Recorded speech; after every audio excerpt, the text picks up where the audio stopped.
fan base. So why, after saying all of this, is he so hated to the point where people supported his retirement from music?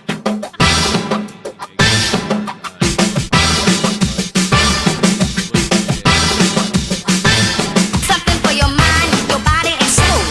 Something for your mind, your body and soul. Something for your mind, your body and soul. Something for your mind, your mind, your mind, your body and soul.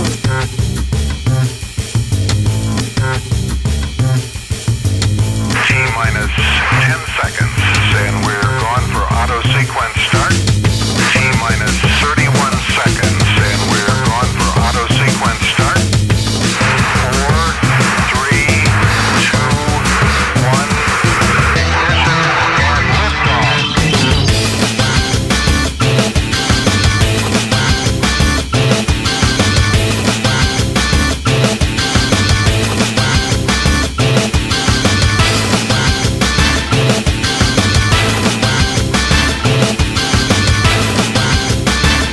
Something for your mind, your mind, your mind, your body and soul.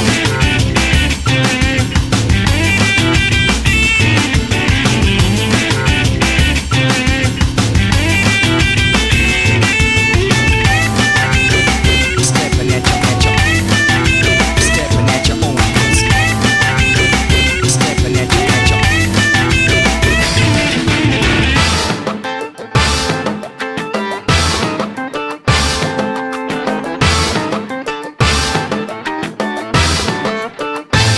Something for your mind, your body and soul.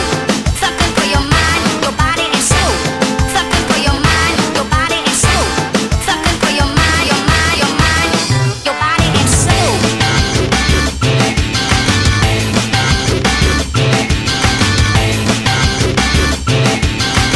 keep stepping at your own pace. Stepping.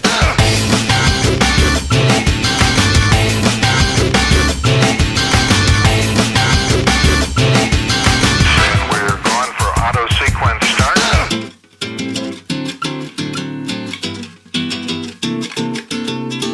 Keep stepping at your keep stepping at your own pace. Stepping. Keep stepping at your keep stepping at your own pace. Stepping. Keep stepping at your keep stepping at your own pace. Own pace.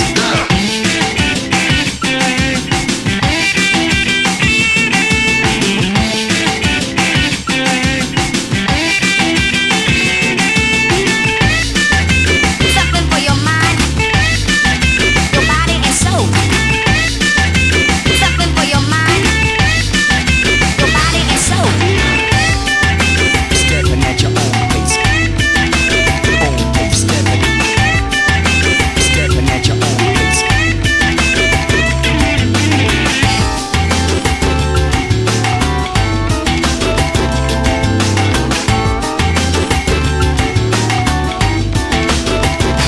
Something for your mind, your body and soul. Something for your mind, your body and soul.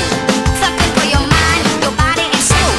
Something for your mind, your mind, your mind, your body and soul. T-minus 10 seconds, 10 seconds, 10 seconds, and we're gone for auto sequence start. 31 seconds, 31 seconds, 31 seconds. 1, 2, 3, 4, ignition and liftoff.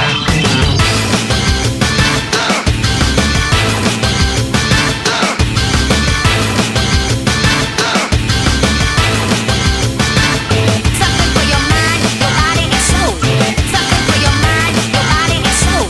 Something for your mind, your body and soul. Something for your mind, your mind, your mind, your mind. Something for your mind, your body and soul. Something for your mind, your body and soul. Something for your mind, your body and soul. Something for your mind, your mind, your mind, your body and soul.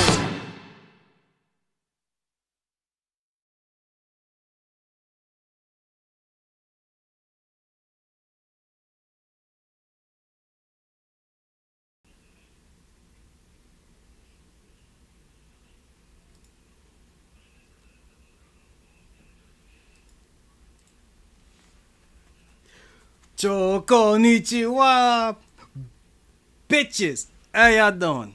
Choco Minato, flavors forgetful fight fanatic, and I have no excuses. I mean, yeah, I'm tired and I'm cold from snowing, but that was a couple of days ago. I'm still recovering. Alright, I'm getting old, alright? I can't recover as fast as I used to. But even outside of that, like, I want, well, what I want doesn't matter. What matters is what I do, so I'm not even going to get into that. That's not important. What's important is the wheel. Where's the wheel?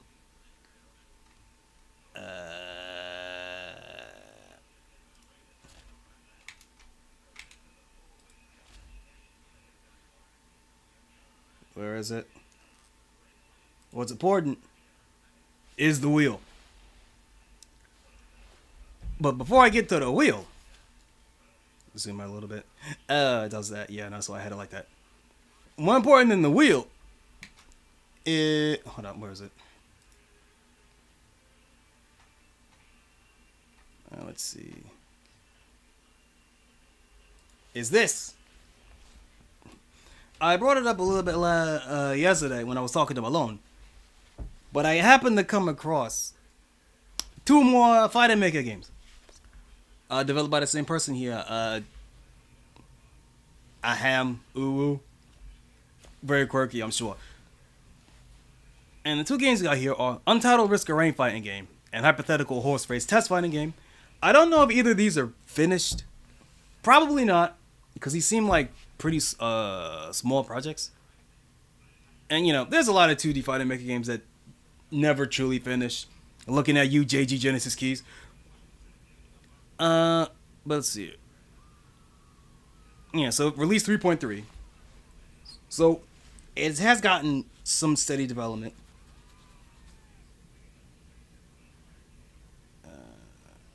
What I thought.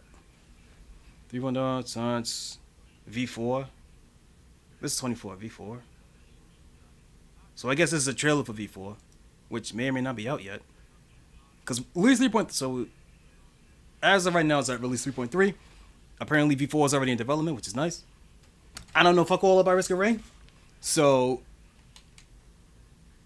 I'm on the fence right now on whether or not I want to play this now or I want to just put it on the wheel and just let it show up on random. I said yesterday I was gonna just have the Risk of Rain fighting game skip the queue, but I decided today that I'm not gonna do that. It's gotta go through the wheel like everything else. And this other one is Horse Race Test. I still don't know what Horse Race Test is. Like, I think it's like Uma Musume, but shitty. But like, ironically shitty. Which is what I thought it was. That, I don't know. All I know is that horse girls are involved and they look like shit. But it's okay because it's supposed to, because it's ironic or some shit. I don't know. But this is a thing that exists, right?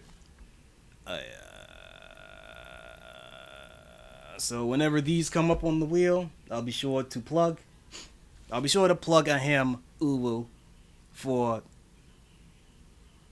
I'm assuming Ham is the developer,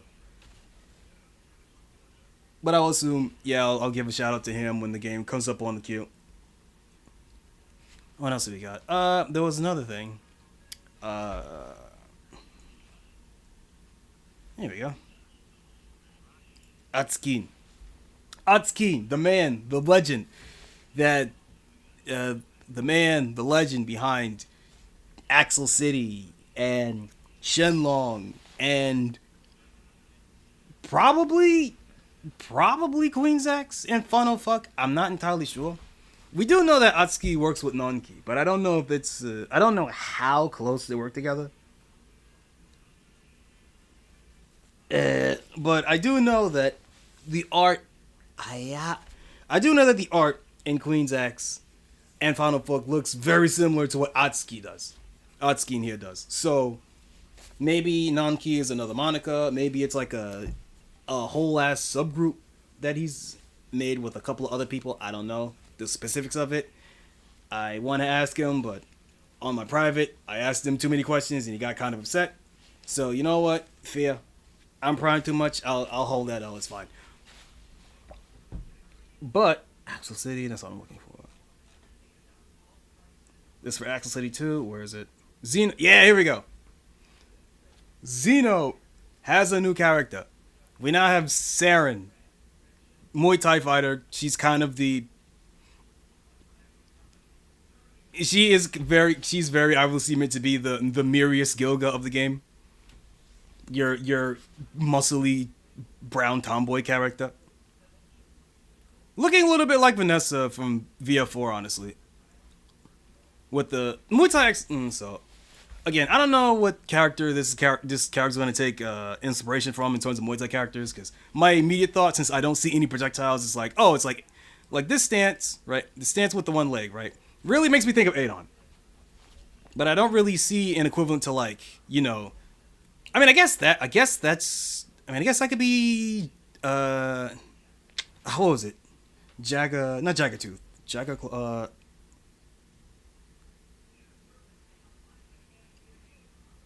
Jaguar Kick. So I guess this is the equivalent of like Adon's Jaguar Kick, but it crosses up, which is fucking diabolical. God damn. I should probably do this, right, so you can see it better. ZENOH, new character. Saren.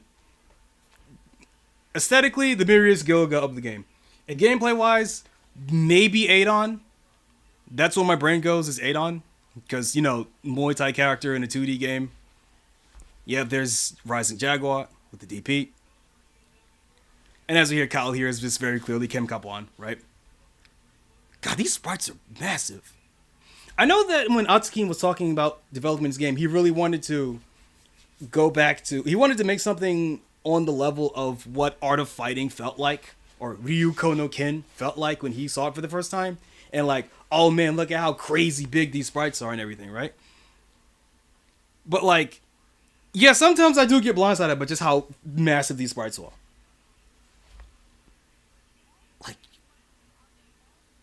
Like when you jump, you get cut off. You jump off the top of the screen when you jump. Like, it's crazy. I mean, it's cool. It's yeah, cool. Yeah, new character. Not a fan of the hair, honestly. But whatever, it's fine. Seems to have a... Is that a Rekka? Wait, is that a... Dude. Yeah, that's probably a Rekka.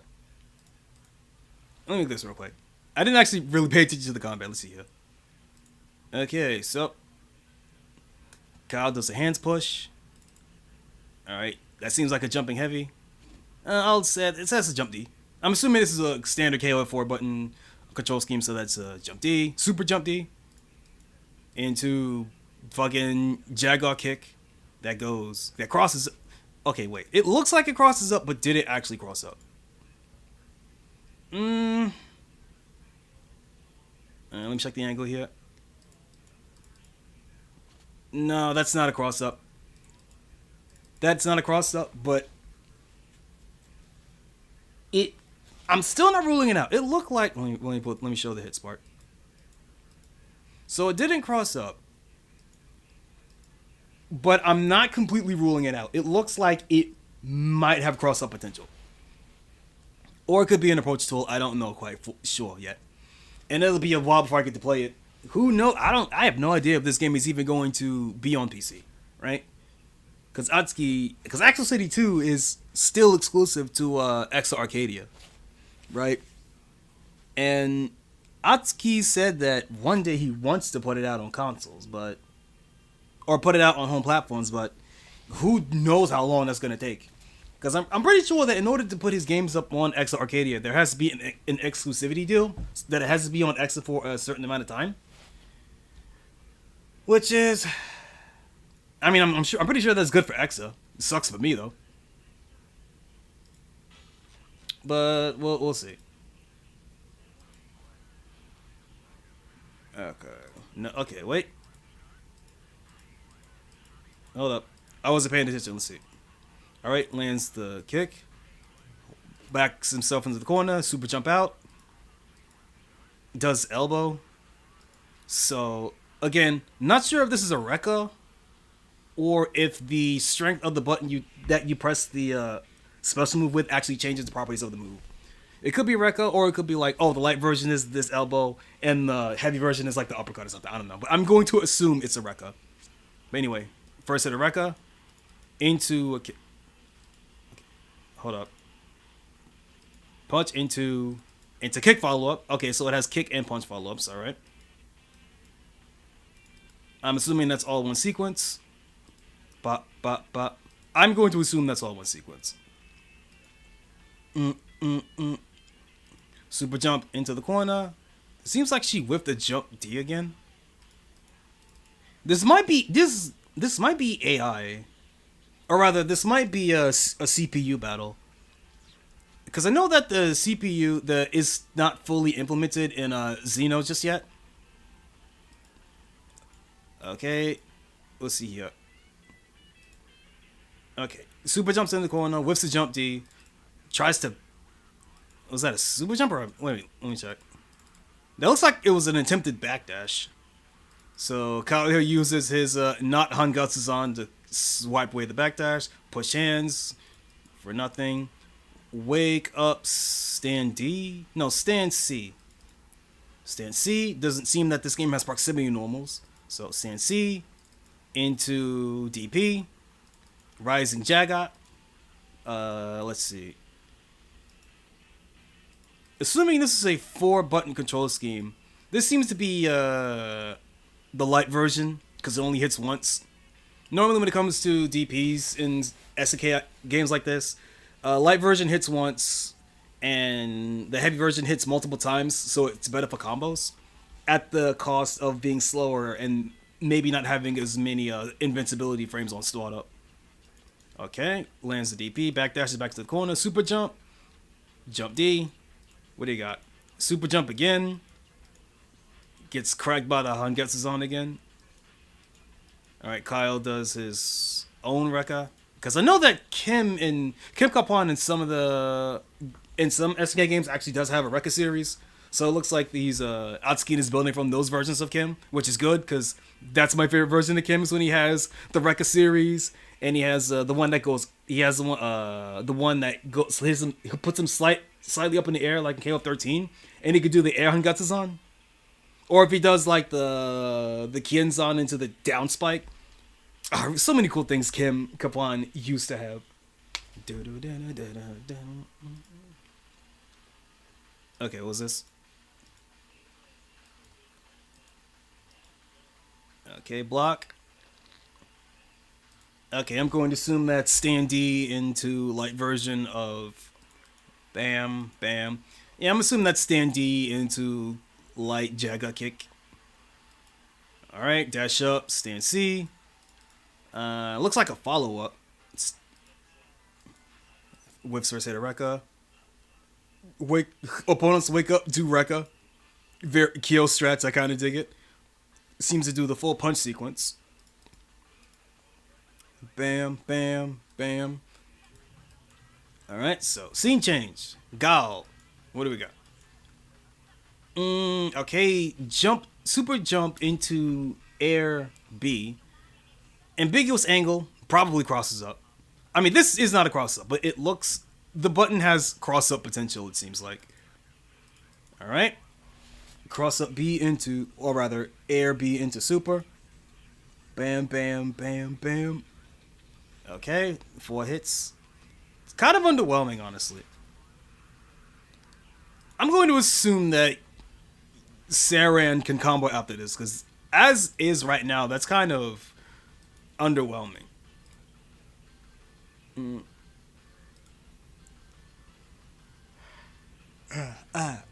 Side note, I do love these hit counters where they come up from the actual hit. I just think it looks cool. Having the hit count appear here in the middle rather than being off in the corner somewhere. But that's a personal thing.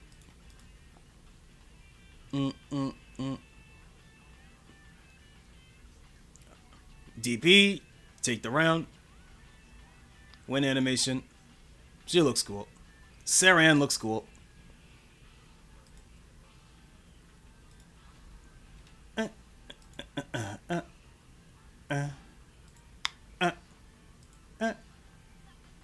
There was something else I wanted to bring up, but I don't remember. I don't even remember if it was... I'm pretty sure it was Hootie Fighting Make Really, because I had all of these Well, they're not organized anymore. I had these organized a couple days ago, or rather yesterday. Well, a couple days ago to yesterday, and then I started doom scrolling on Twitter, and now that organization is gone, and I don't know what I'm looking for anymore. I know there's a Mugen thing that was coming up, but that's not 2D Maker, 2D Fighter Maker, so I'm not interested about showing that off right now. Is this a tournament? That looks like a tournament. Okay. Wait, this is Kornov. Well, not Korn. Well, okay. This is a parody of the intro to Fighter's History Dynamite, aka Kornov's Revenge, and it's EVO Japan. Hold up a second. Is this gonna be EVO Japan? Axel City to EVO Japan tournament application.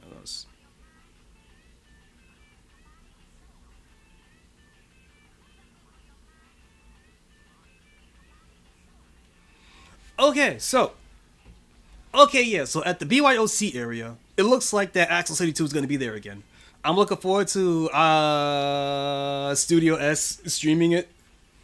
Yeah, every year at EVO, there is always there's always like a block where people just bring up Fighter Maker 2 projects, and they usually get streamed by Studio S. But not on like Twitter or anything, but like not on Twitch or Twitter or YouTube or anything. It's like some other Japanese streaming site. And every year they tend to have like a little party for 2D Fighter Maker games. It's great. I don't know any of them got archived. I'll have to see if I can. I'll see if I can. I don't remember the name of the website. When I remember the name of the website, I'll bring it up. Ora!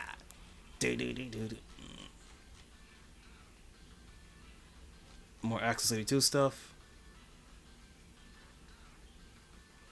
Arcade, action game, shooting game.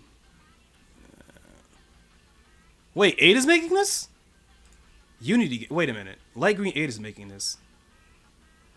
Assault Iron Raptor. Oh, this is the. Alright. Light Green 8. Or.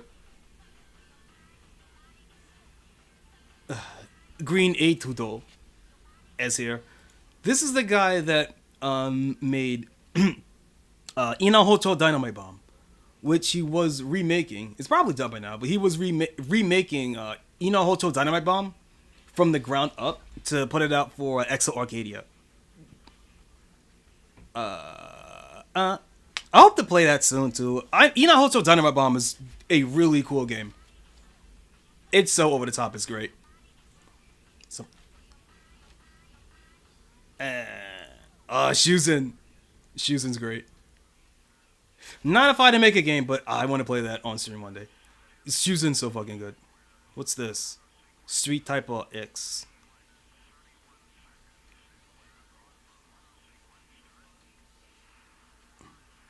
I should stop getting ahead of myself. Yeah, here's some Inahoto Dynamite. Here's some footage. Looks like testing footage. Okay. What was this like?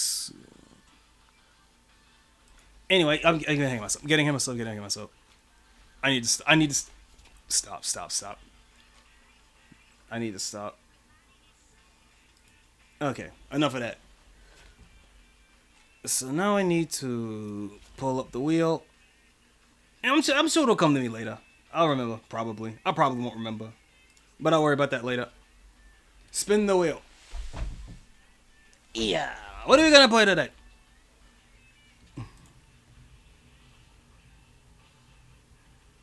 What are you playing today?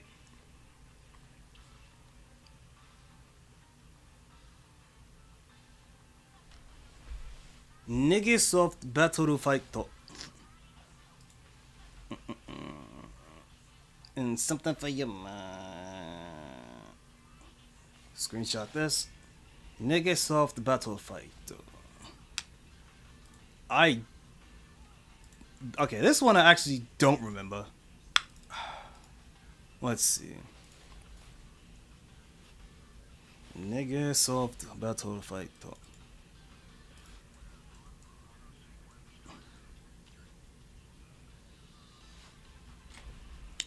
Oh, I recognize this. Maybe not this game, but I recognize this art style anywhere. Alright.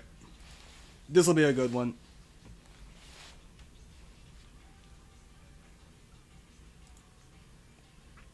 Okay, get rid of this. Get rid of this. And then where is it? There we go.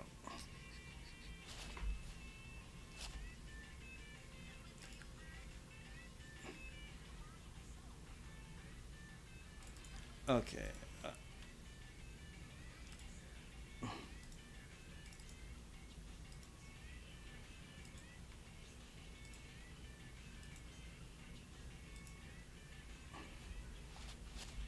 Okay, so I should have audio.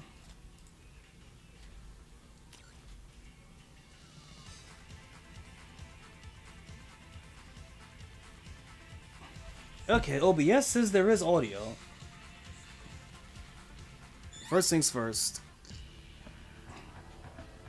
What is the... Oh man, all these bars. A, B, C, D. Grab. Dodge. That is immaculately animated. Alright, I see. I see the config. I see the config. Alright.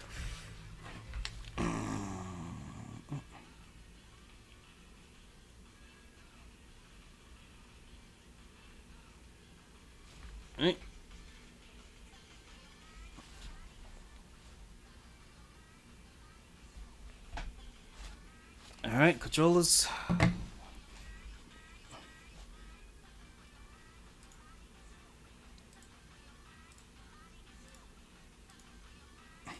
Bro, what the hell is this?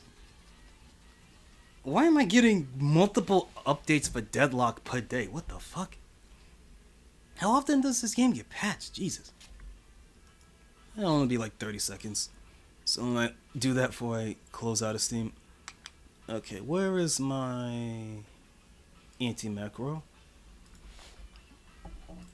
Okay.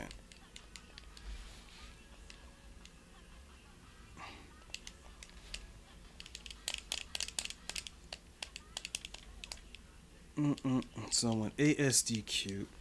So look at this.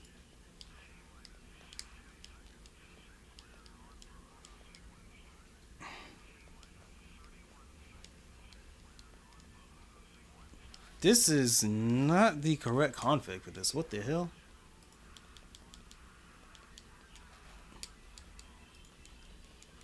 Oh, this is fucked. Hold on. This is not reading my inputs correctly. Hold on a second. First things first. Okay, I need to change the config of the controller. Will this fix it? Yeah. Let's see.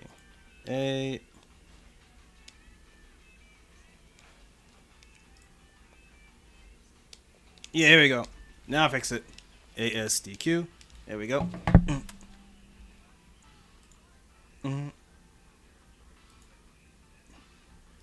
Alright, boot up game.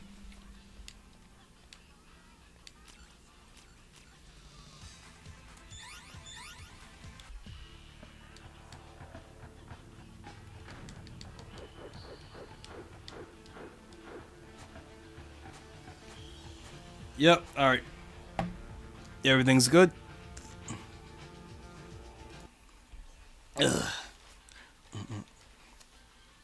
So, okay, let's see if I can find the readme here.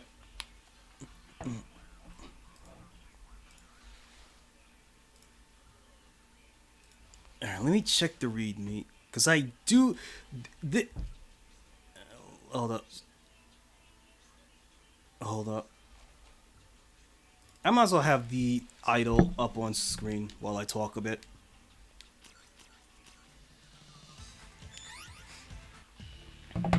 So, this very specific style of fighter maker game is incredibly specific to a certain developer whose name I am blanking on. But these are the people that made like Time and Stopper. They make a bunch of games that are similar to this, where they are kind of like immaculately animated MS Paint games. How it feels like 1,000 hours in MS Paint, but for animating kind of deal. So the sprites always end up looking crude, but always end up like animating incredibly well. And they've made a ton of fun maker games. The one, of course, I can think of the most is Time and Stopper.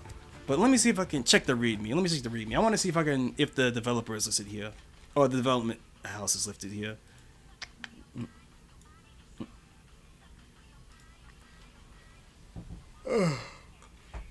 I'm tired.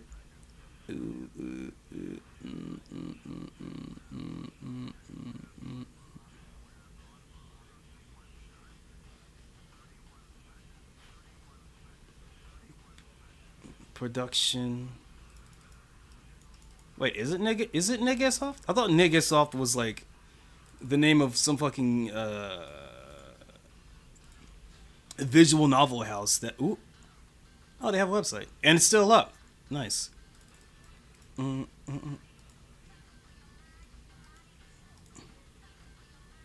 hold on. Let me pull this up then.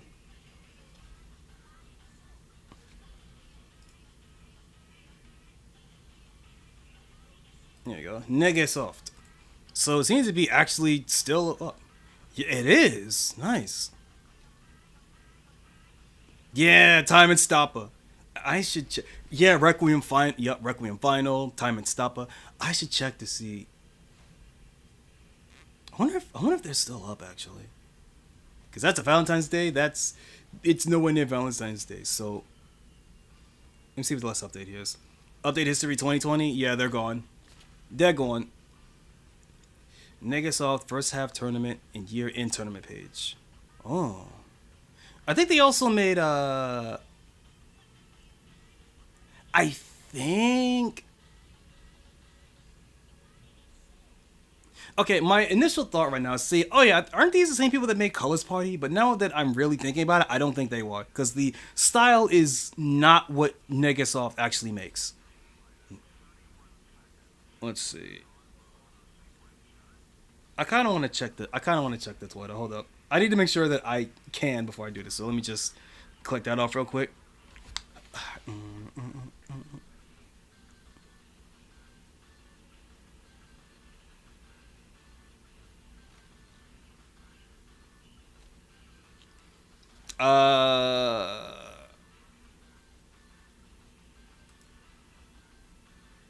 It just took me back to my homepage with a bunch of fake retro games and someone posting up footage for Hiryu no Ken, fucking Flying Dragon. That's pretty cool. Pippa cosplay. Raymu's and Friday Night Funkin'. Obviously fake, but you know. Anyway, let me try this again. Let me actually try to search it up or not.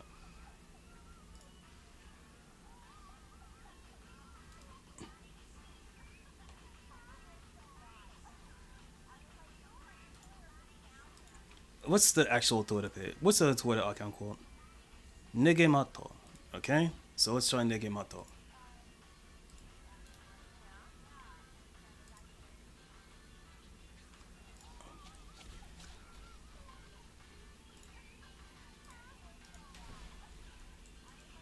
NegeMato. I get NegeMato M2. So I think they're actually just. It's a fuck. Okay. Okay, that's clearly not what I'm looking for. What if I just search? Okay, replying to NegeMato. Account suspended. But this was 2025. So NegeMato is suspended. Alright, I can put this up. Suspended. Account suspended. But this is a tweet from like middle of last year. So they were around for a while.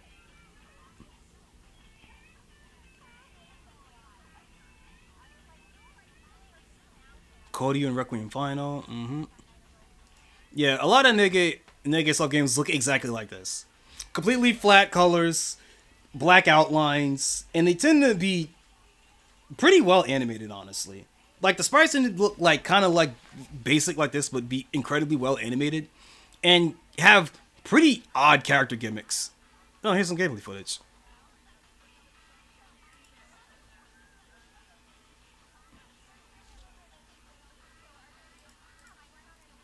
They also tend to have like insanely massive character rosters.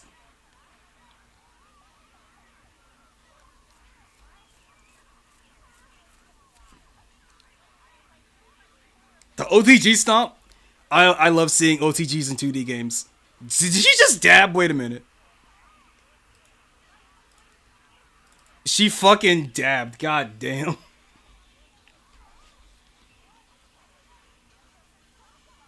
Counter super. Love to see it.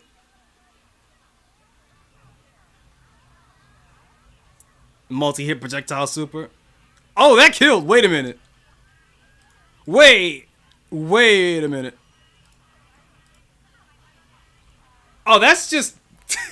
okay. That's just a straight up TOD. How much meaning do you have?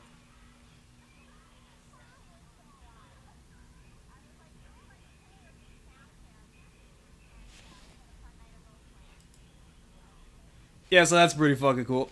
Let's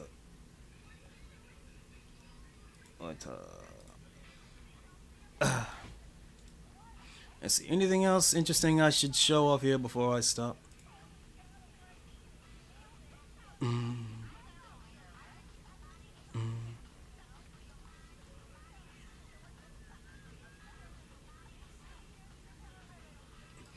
Actually, let me see if I could find fan account. Let me see if I can find a.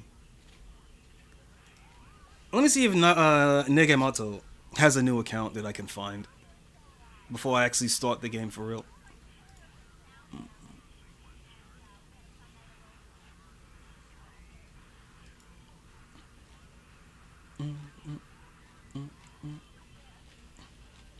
Yeah, here's a bunch of stuff that's mostly unrelated.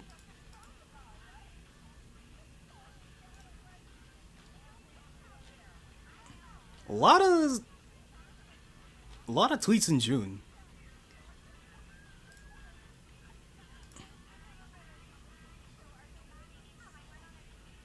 Oh, wait. June 18th. Naganumato's account was frozen. Can't reply to mentions or anything like that anymore. So, I guess Naganuma got shadow banned? And then decided, fuck it, just delete the account. But it doesn't say where they went later. Why was the account suspended?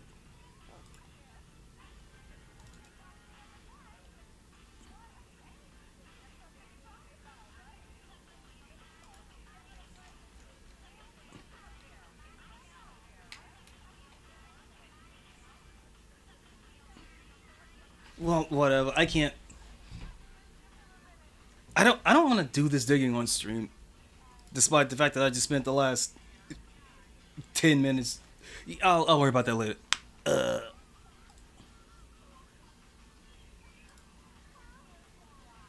was this?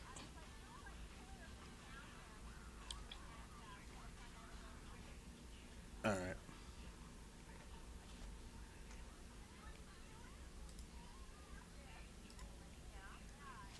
All right. Oh.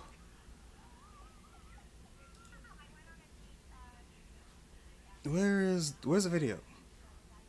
Where's the video? Oh, here it is. There we go. There's the video.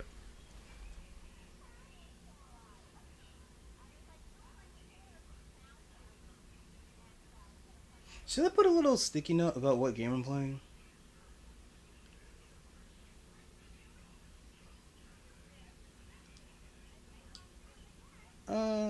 Hold on a second.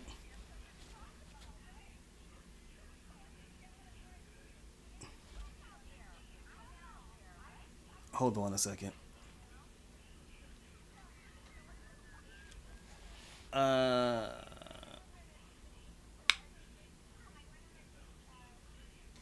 Actually, I did take a screen cap of the results. So let me actually get that real quick.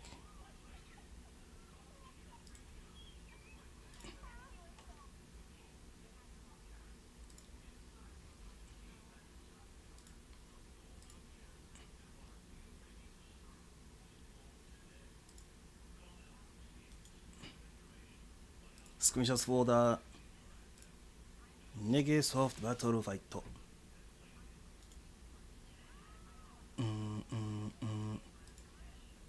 Okay, so let me just crop this real quick.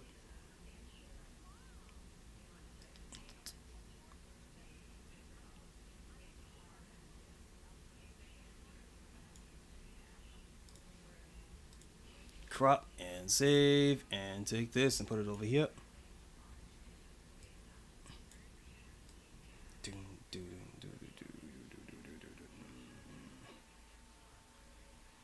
Where do I put it though?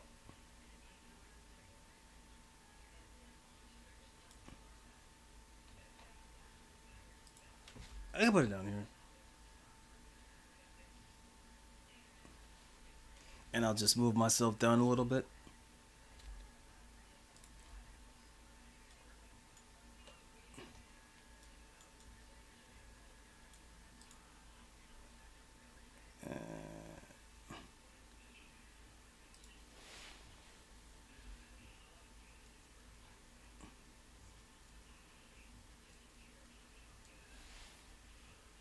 So move this over here.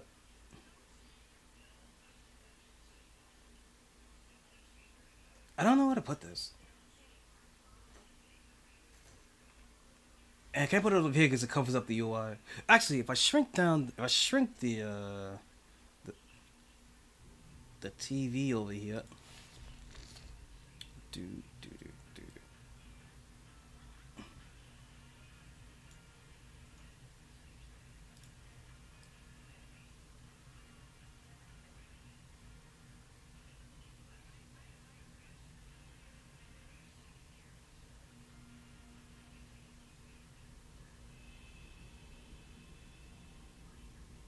Let me decrease sensitivity on this.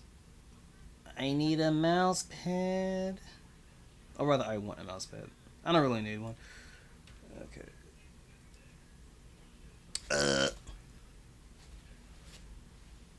Okay, I'll put this here. Put this here.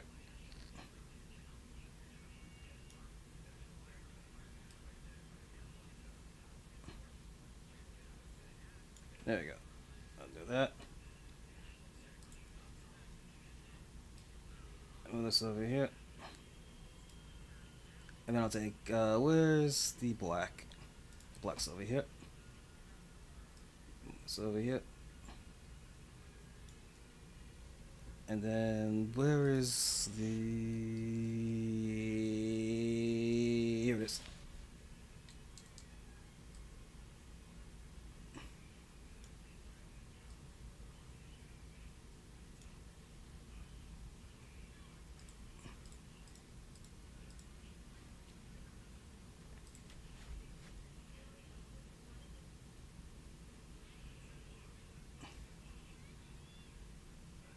Okay.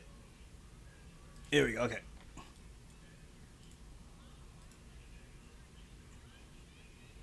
NegeSoft Battle Fight.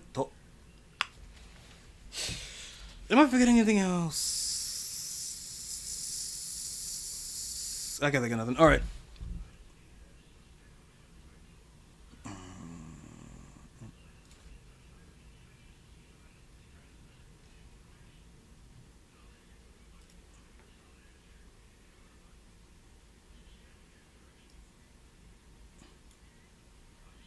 Make it a little bit bigger.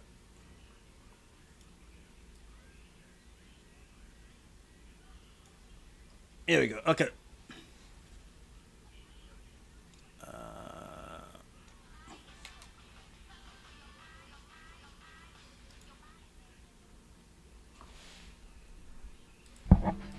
All right.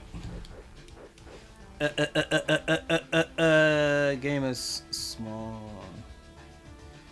You can't hear it, but the game is super fucking loud on my end. So what I'm gonna do is I'm going to blast this real quick, and then I'm going to lower the volume in my mixer. Okay, you ready?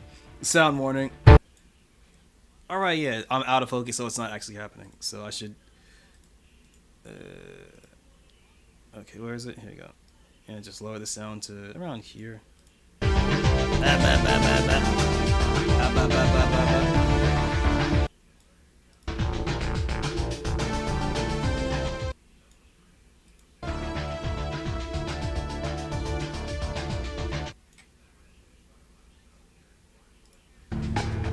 Okay, so now I'm going to reference this with my actual live feed. I can't, because the OBS telling me this is pretty loud. So actually, let me cross-reference this with my stream. This one. All right, go to live, turn up the volume, and then I do. Where's the game?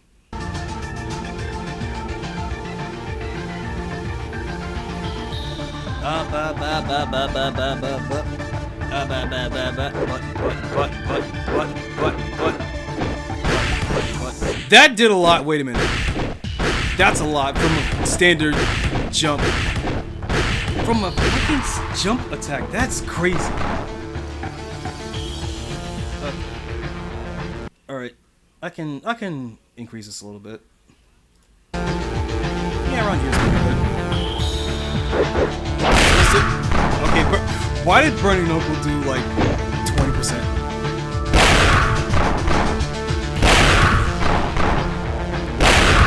More than 20%. Oh, no dashing. Interesting. No dashing. Oh. No air dash. Ooh, full screen. Old KO rolls. Alright. Okay. Let's see. And now I can bring up character. Oh, I can get rid of this and now. Alright, let me bring up the... is there a manual for this?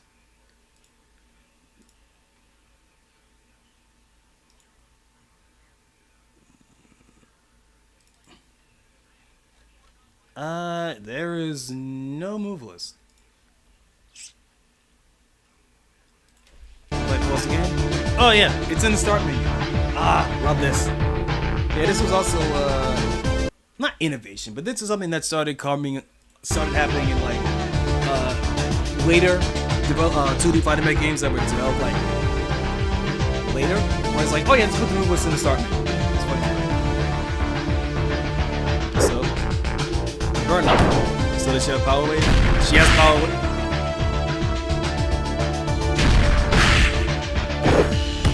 Rising tackle? Rising tackle? Rising tackle? No rising tackle but a rock. Wait, GC. Guard cancel? Does this game have guard cancel special moves? I guess so, yeah. GC. Yeah, you can guard cancel hyperwave.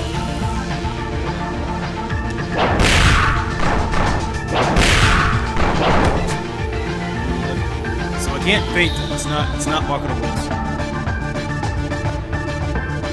Oh wait, hold on.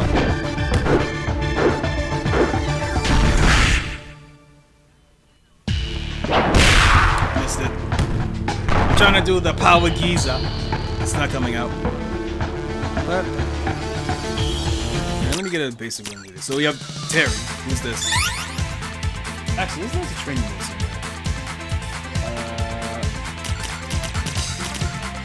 Yeah, it's this one. Training dedicated training mode character. Counter, guard crush, jump. Okay, really fast movement speed, that's good. Attacks look like kind of shit, I'm not gonna lie. That seems like a good button. That's a good button.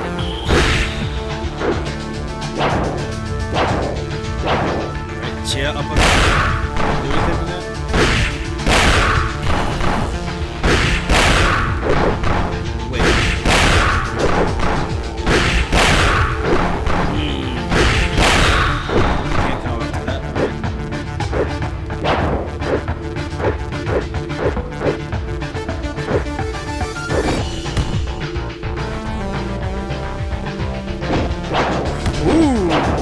this character has air dashes, right? Let's see. Oh. Charge character. Charge character. Pretty shitty somersault like that.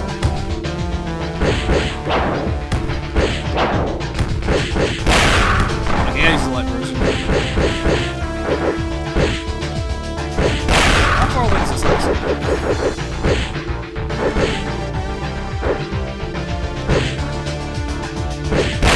Pretty far. Really far. And that's really low to the ground too. Wait, what's the recovery on this?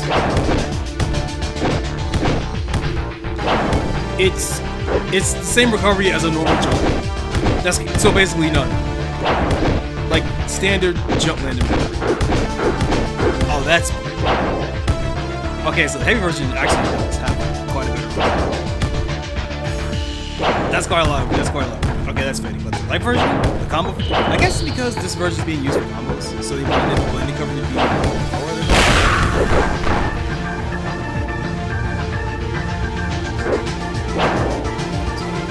Wait, hold on.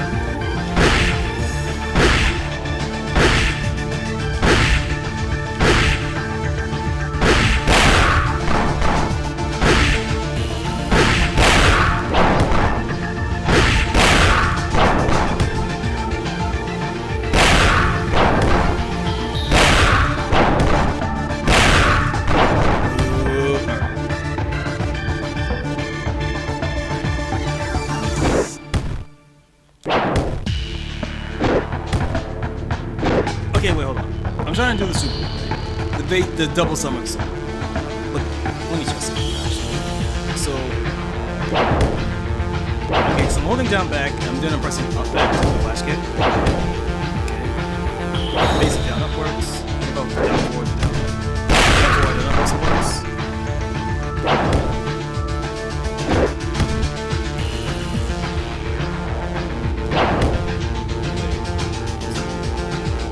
Oh, I have to use B.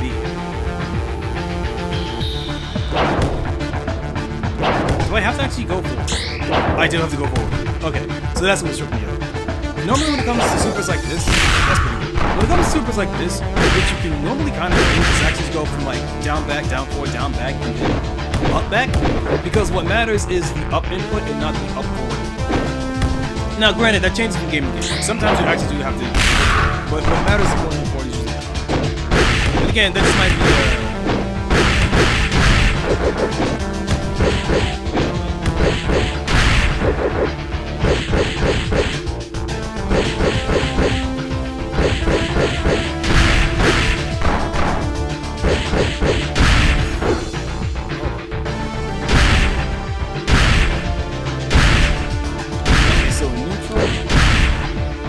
in neutral.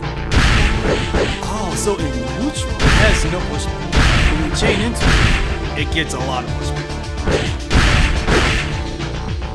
So if you delay it, what if I do?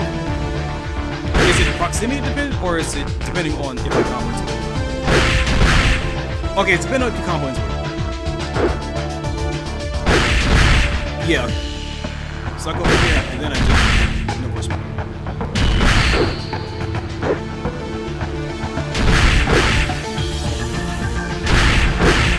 Can I? I can't compensate from this.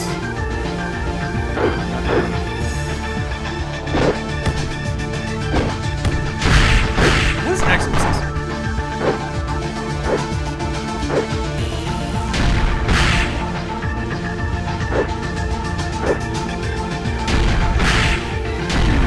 Find the charges on this.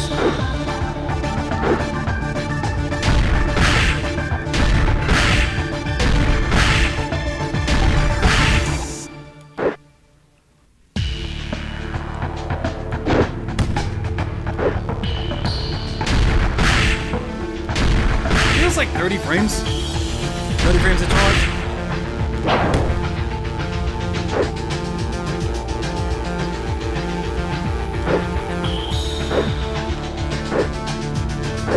No. 40 maybe? 40 frames?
Wish it was slightly lower. That's fine. So what's this? Double have something for us. Man, grab super. Yep. That did it. Yep, come here, grab super.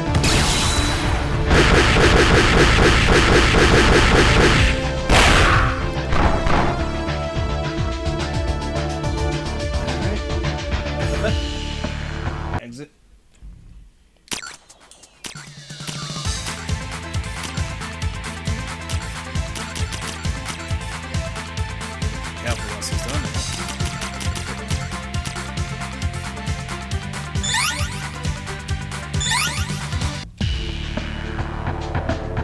This looks like a defensive guy. Kid, maybe.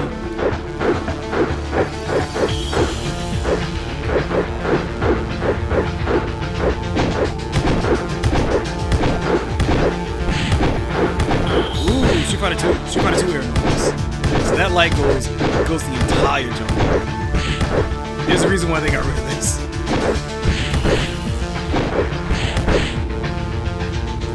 Not a charge down. She looks like she has a reverse. Ooh, is that fire kick? Fire kick, my beloved. Okay. Close enough. Yeah, that's fucking fire kick.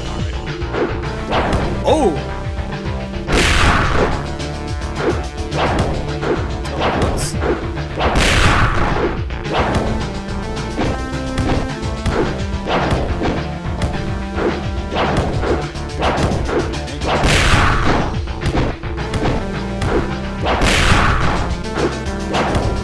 Half screen versus.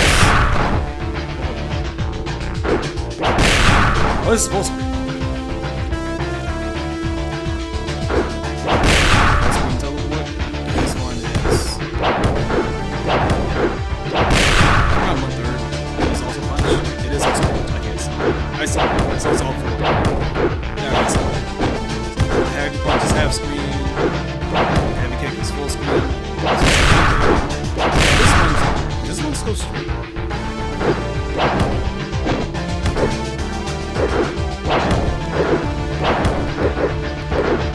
Yeah, it's go straight.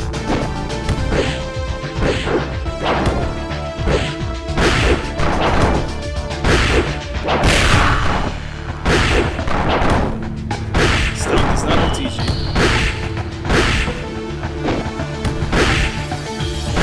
Heavy punch is not cancelled.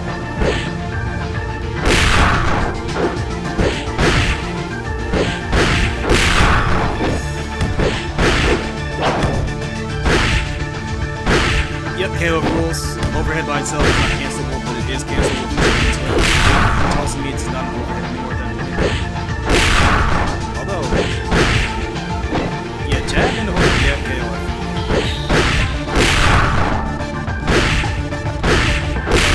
Oh, heavy kick is canceled.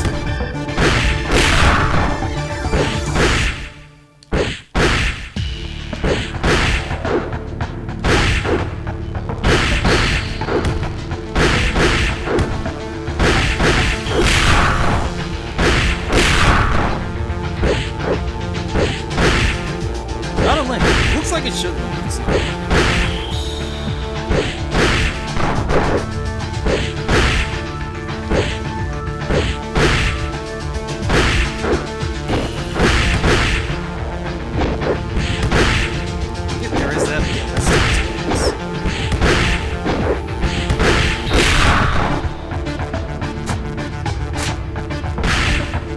Ooh, the Makoto headbutt. That close enough to combo.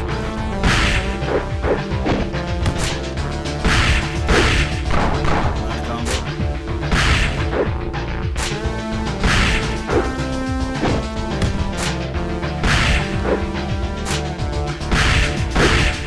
Cancelable sweep.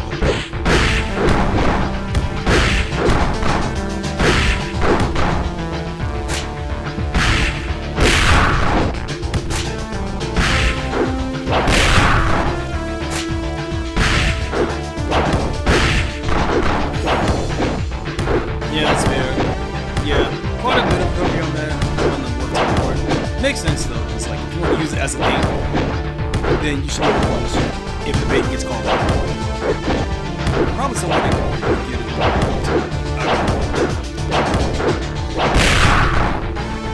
Alright, whatever I say.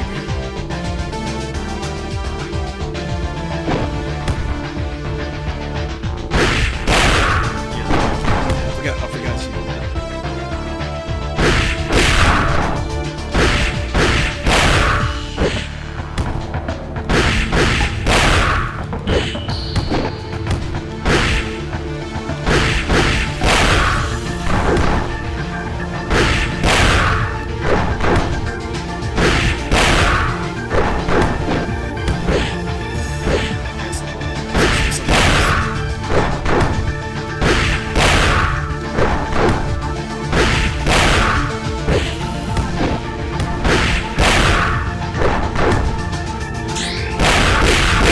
Genocide Katan!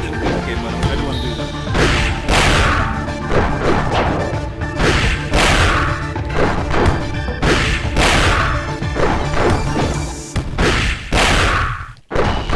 I keep doing it.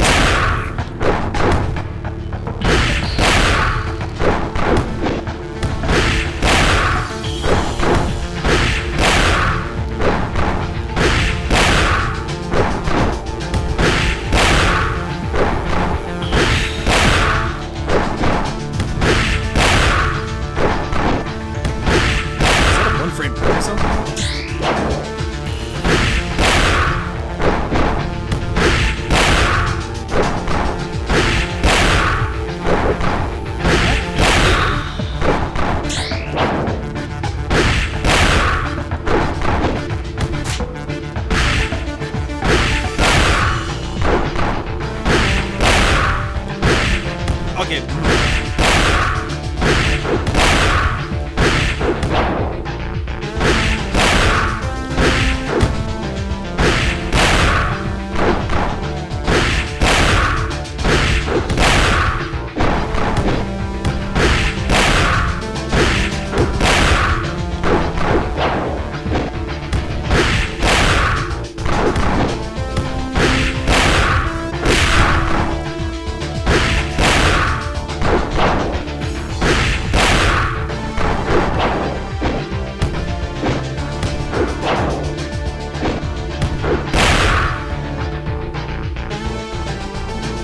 Oh, I see. That's what I was getting at.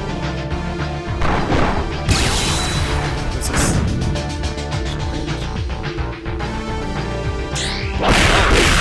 Oh, full screen too. Okay, so it's full screen 4 now. I thought it was double head. Ooh, wait, Garcia?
Shungo Kusatsu?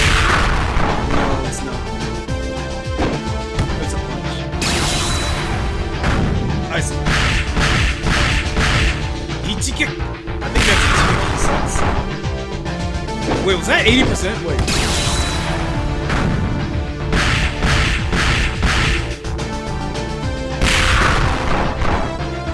Like 75%. High damage game. Understood.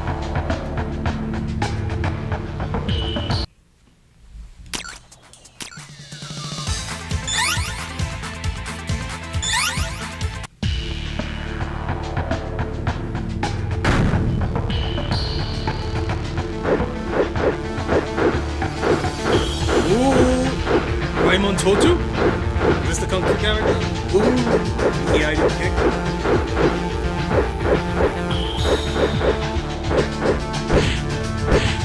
Oh shit.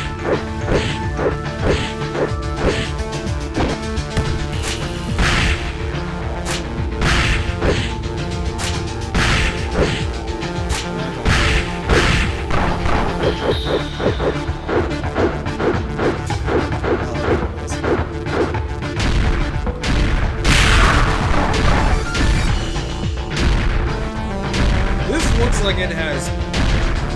This startup looks like it might have a guard point. That might have one.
Seems to be a corner bully.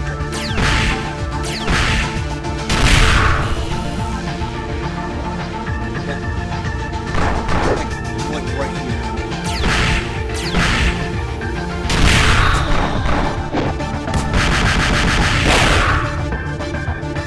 Hey, Clanka.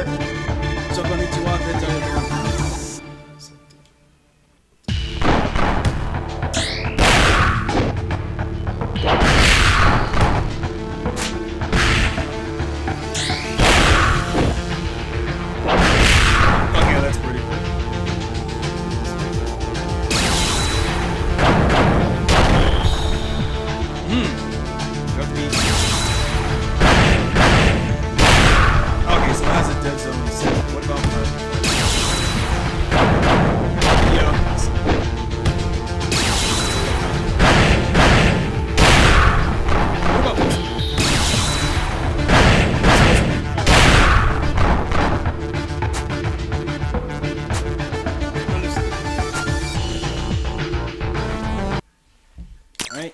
Character. Second last. Looks like she might have some kung fu shit. What do we got?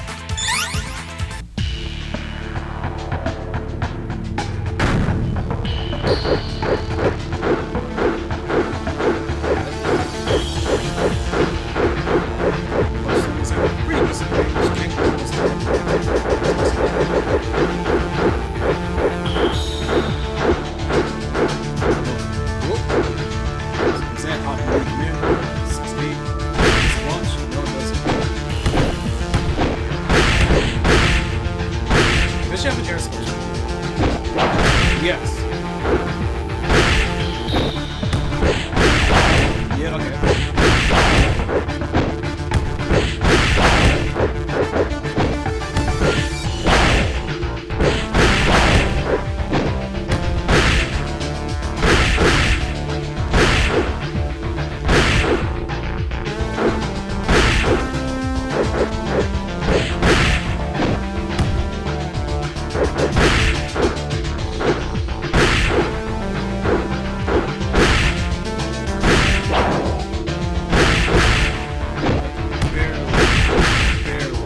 Yeah, there it is.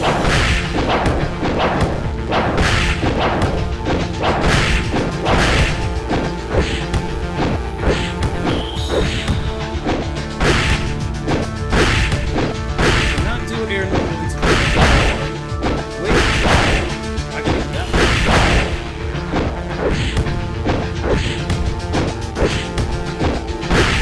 Okay, only stand. Oh,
character.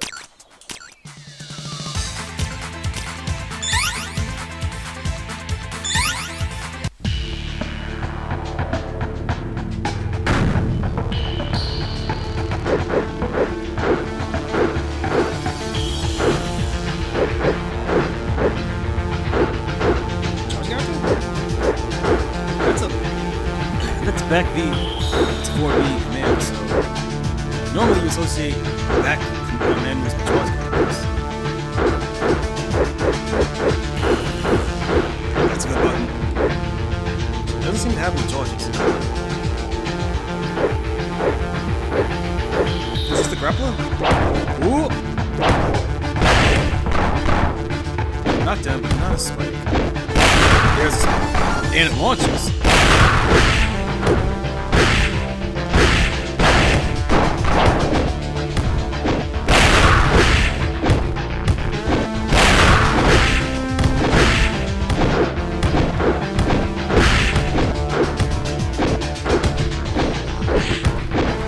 Body splash, so it's not a grapple. Bro, what is that?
Okay, there's something.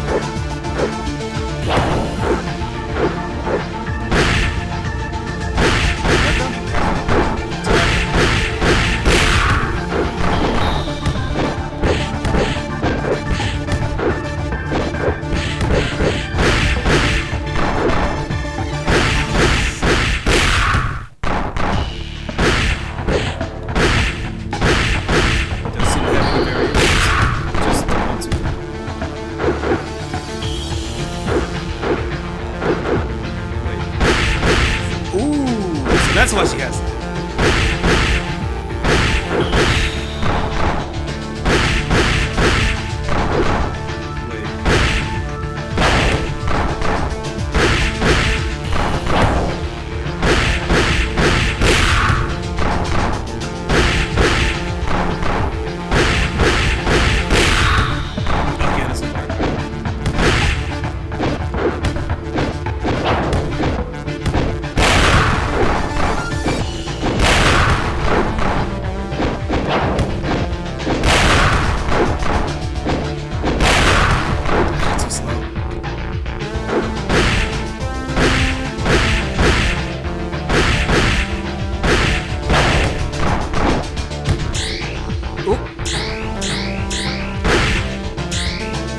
Is that just a Roman? Straight up a Roman cancel. You see that?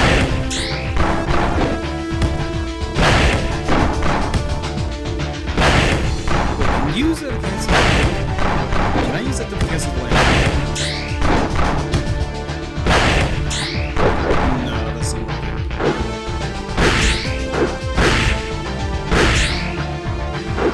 Wait.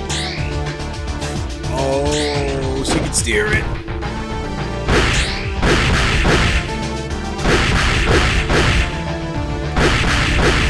So that's why her damage is pretty. She could just do fucking robots.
into. Oh, I can't. She can't go backwards from that. So that's just the. Wait, hold on. Right. 2B. What do I get from this?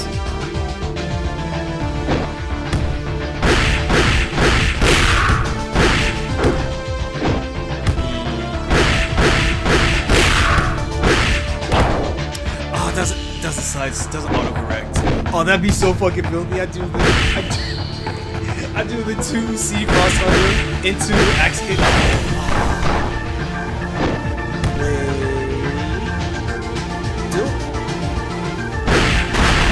Oh! Fucking Kim stuff. Oh, it's sliding! It's Kim stuff, but it's sliding.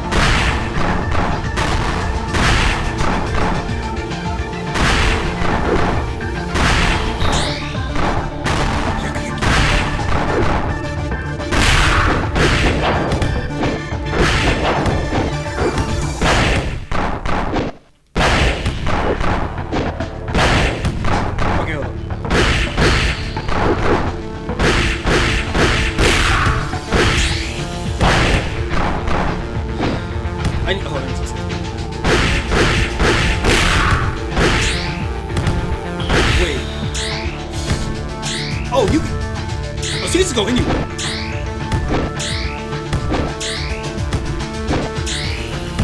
She can go anywhere. Okay. Back, forward, up. Wait. Oh shit. Wait, what's this? I just get free. I can jump for free. I just basically get a free jump.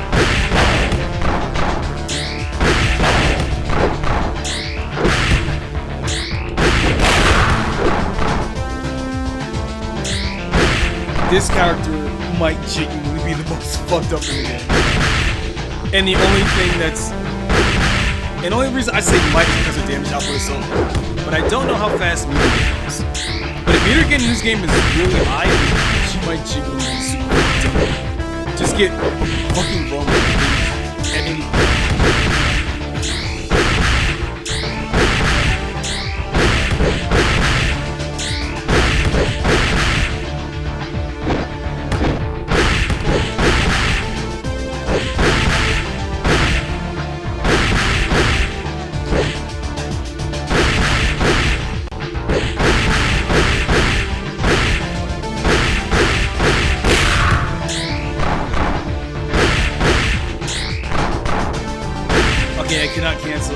I cannot use this to I cannot special cancel until this will.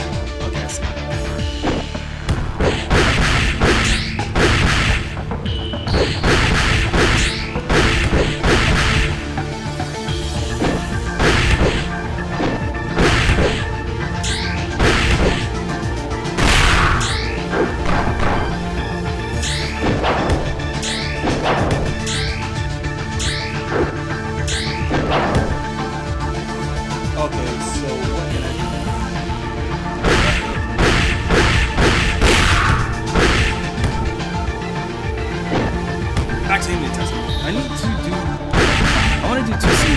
See if she's still facing the opposite way.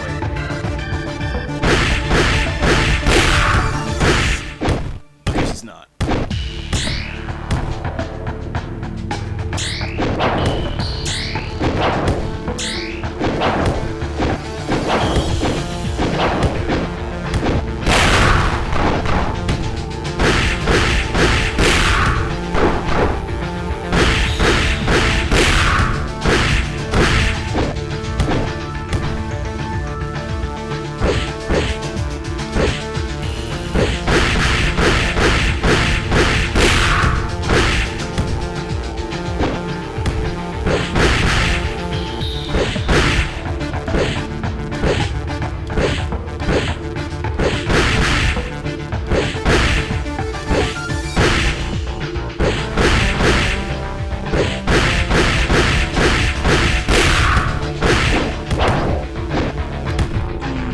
Okay, wait.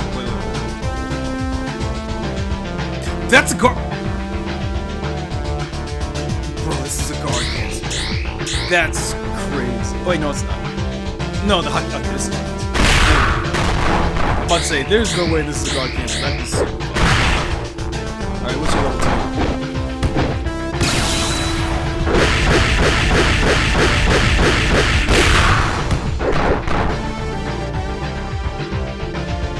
Is that full screen? No. But it's an anti.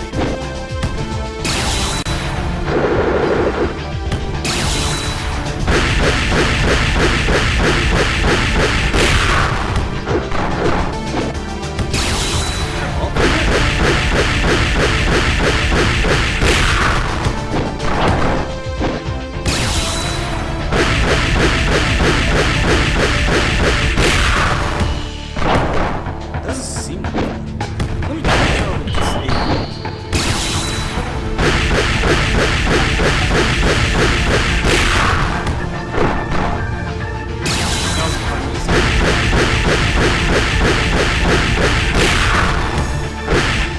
okay.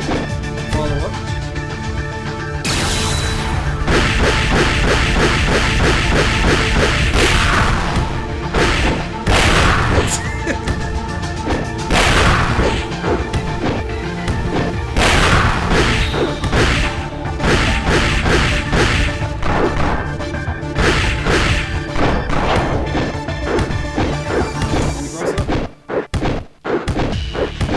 Cross up. No, that's fine.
Okay. Oh, wrong button. I'll put this back in the training mode. So I have to actually start the game over.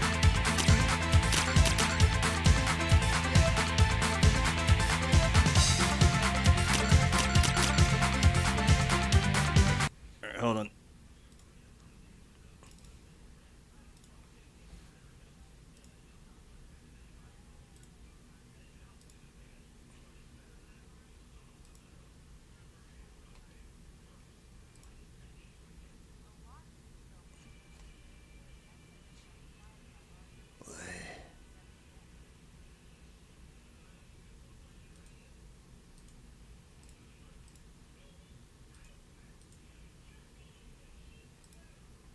Oh, get the fuck out of here.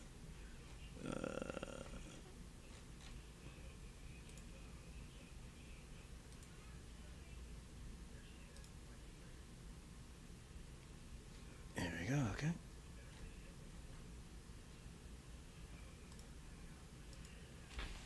Push button. Wait.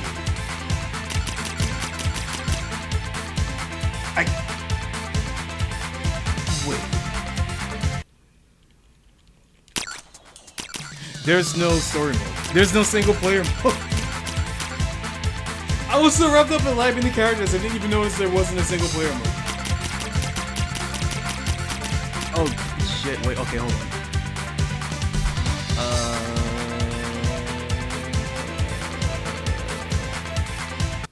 Let me see if there's a what version is this? 1.0.3.1. Let me see if there's a more up-to-date version of this build, of this game that has a single-player ladder. Because I did make sure to update most of the games I had, but I guess I missed a few. Let's see. NegeSoft Battle Fight.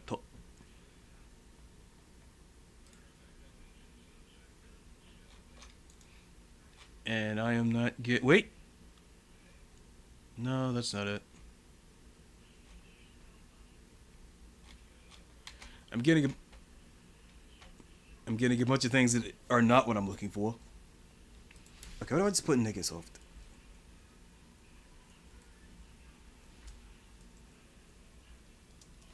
NegeSoft Battle Fight. Neo Geo Battle Colosseum.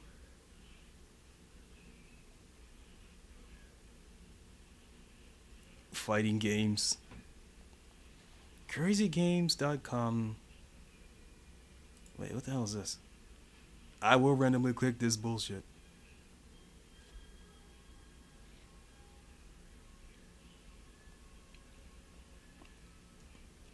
Oh man. I'm not gonna play. Oh, this looks like shit. Oh, this brings me back to my old Flash days. Holy shit, this looks terrible. You know what? Assuming these don't brick my log in, I'm not doing that shit.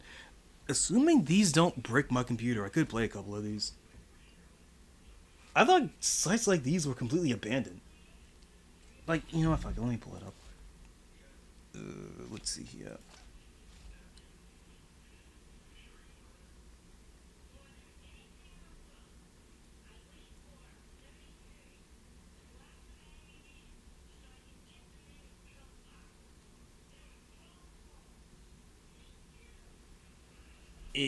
Okay, let's see, Alright,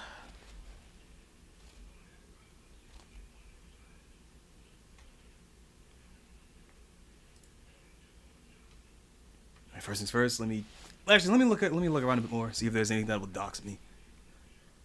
No, it doesn't seem to have anything. Okay. Okay, no, we seem to be good. Okay, alright. So pull this up then.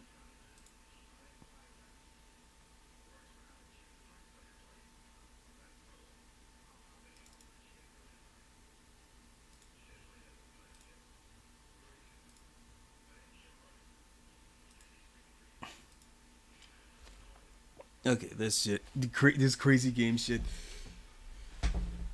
So it looks like a client I actually have to log into, and it might stream these games to my PC. And if that's the case, I'm not gonna do it. But if this is just like I click and I play something, I might actually play a couple of these. Even though these all look terrible, it's like this reminds me of like going to like old Flash game and shit, like free online games or like armor games, Mo Fun Zone, the good old shit, man. All of these look terrible. All these previews look like fucking dog shit. Super Smash Flash. Okay, this might be a Flash website actually. Super Smash Flash was a real ass game. Man, that looks terrible.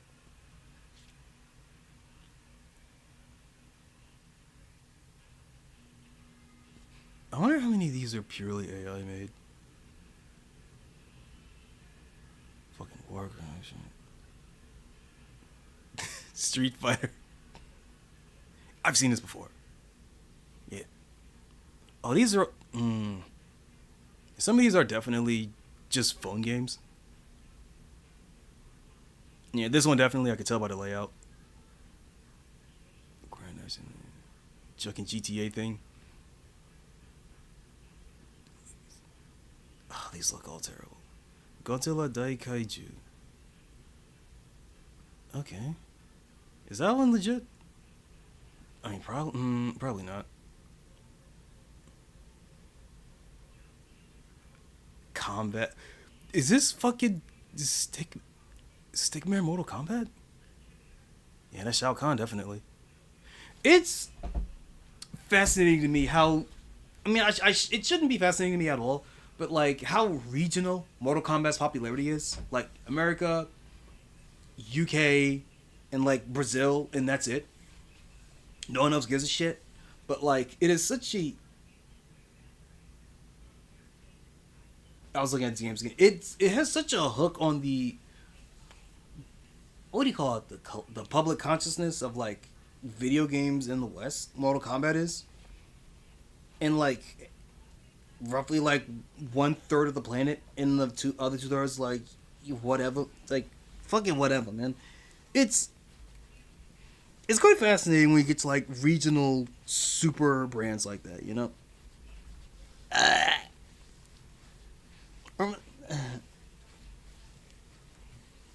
I'm rubbing my eyes, it feels real good. Okay.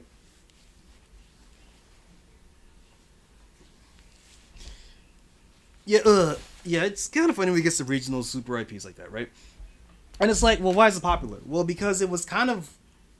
Well, it didn't start, but it was definitely it was riding the momentum of 1, fighting games, and 2, kung fu movies of like the 60s and 70s, and 3, Mortal Kombat was like right around the time where like super violent, bloody, sexy indie comics were starting to like, just like Mortal Kombat's rise was around the same time as like Image Comics and shit. So it just happened to be the right game at the right time to just completely ideologically capture like an entire generation of kids. Multiple generations depending on what your starting point was. Some people did get into like 3D era, but for that time period, it was really like Shaolin Monks. Like, yeah, the 3D games were like pretty fun and really weird, but and they were something to play like after Tekken 4 shat the bed. But even though I can't... My soul says I can't defend the 3D era as proper fighting games. But at the same time, I will say that... Well, Deadly Alliance is legit good. Deadly Alliance somehow MacGyvered its way into being a legitimately good fighting game. Like, on like a pro level.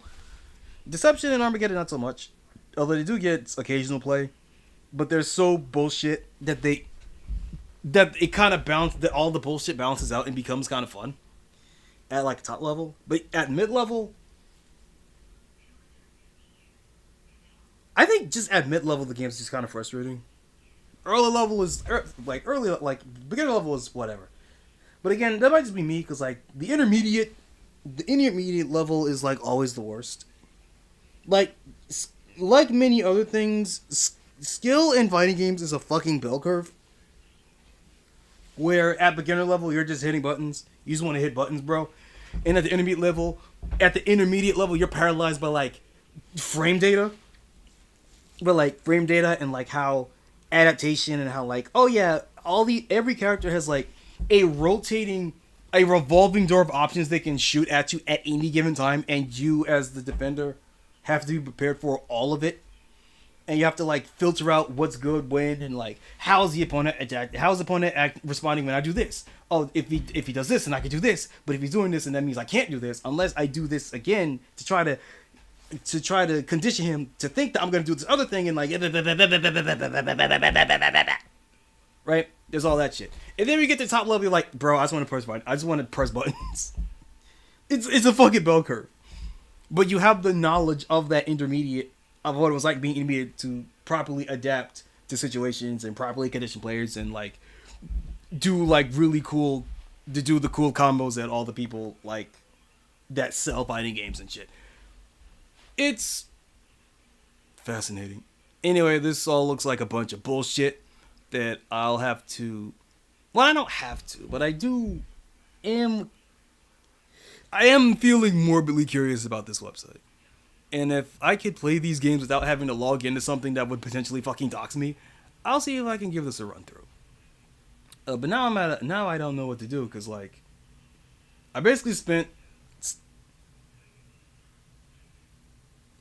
2 hours doing nothing.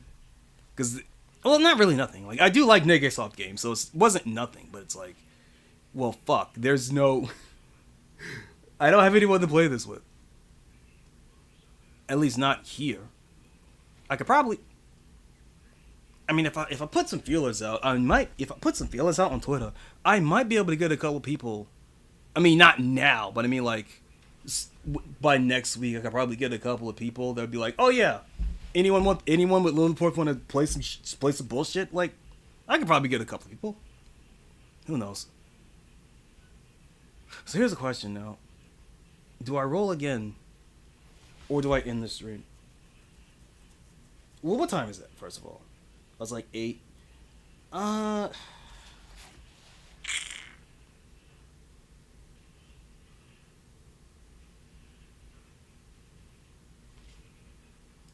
go through a couple more trailers. I just remembered a thing I wanted to show off. And I guess I can get rid of this.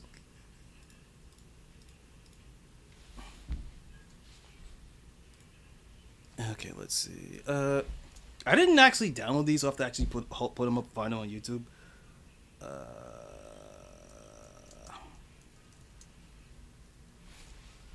So first thing first.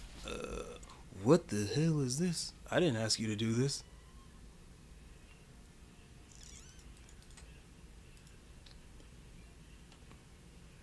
Wait a minute, it's on Steam? Wait. Okay, hold up a minute.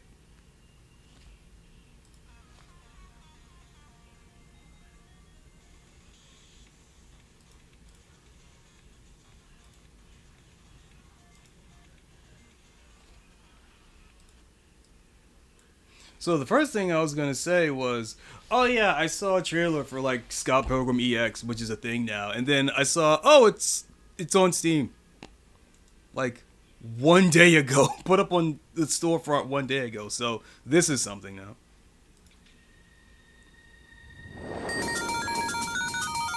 Was that Firebrand? Is that Firebrand? But like a blue one? Hold on a second. Is he the same guys that... Oh, it's Tribute. Oh, shit.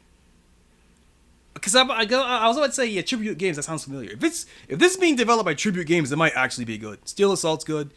Curse and Chaos, I played on my Vita. It's okay. It's okay. Steel Assault, I like this game a lot. Shredder's Revenge, I like this game too. I haven't gotten any of the DLC, but from what I played of Shredder's Revenge, it was... Okay, keep in mind, I played... Okay, let me pull this up here. For context, I played Shredder's Revenge at launch. And my And I thought, you know what? It looks good, feels good. I hate all the bosses because they have permanent super armor and they don't care about what you as the player are doing. And I hate bosses like that, where they just have armor, avoid big move. Oh, enemy is tired. Time to hit him. Okay, enemy recovered. Time to avoid the big move. Like, the bosses in the game were terrible. They were terrible due to the mechanics of how you fought them, because they had permanent super armor, and that's just boring to play through. I'll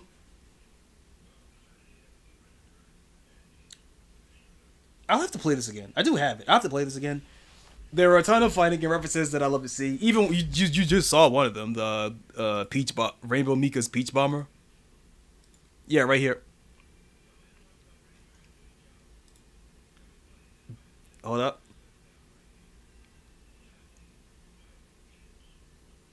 Wait, did I pass it? It passed. Whatever, I'll point them. When I play the game, I'll point them out. There are a ton of fighting game references, very specifically Capcom references in this game, and it's fun. The game's fun. There it is. Game's fun. It's yet another like super combo focused beat 'em up game. Beat 'em up games kind of have pretty firmly, I would say at this point, split into two different types. You have two different types of beat 'em ups. You have survive the wave, and you have do combo and combo everything to death. And of course there are like ratios to this. It's a spectrum, right? But in terms of modern beat 'em ups, pretty much every modern beat 'em up has become do big combo. And not so much survive the wave or like learn to kite enemies or any of that stuff. It just comes down to a preference. I prefer survive the wave types of beat 'em ups instead of combo everything, so I'm kind of a little bit in the drought of the specific type of beat 'em ups that I like to play. But at the same time, hey, look, it's Casey Jones. So, all right, yeah. So Shredder's Revenge and what was it? Final Vendetta. Yeah, Final Vendetta and Shredder's Revenge came out at the same time. What's this? July 17th? June 16th and June 17th. They came out in between one day at each other, which is kind of dumb. I love Final Vendetta.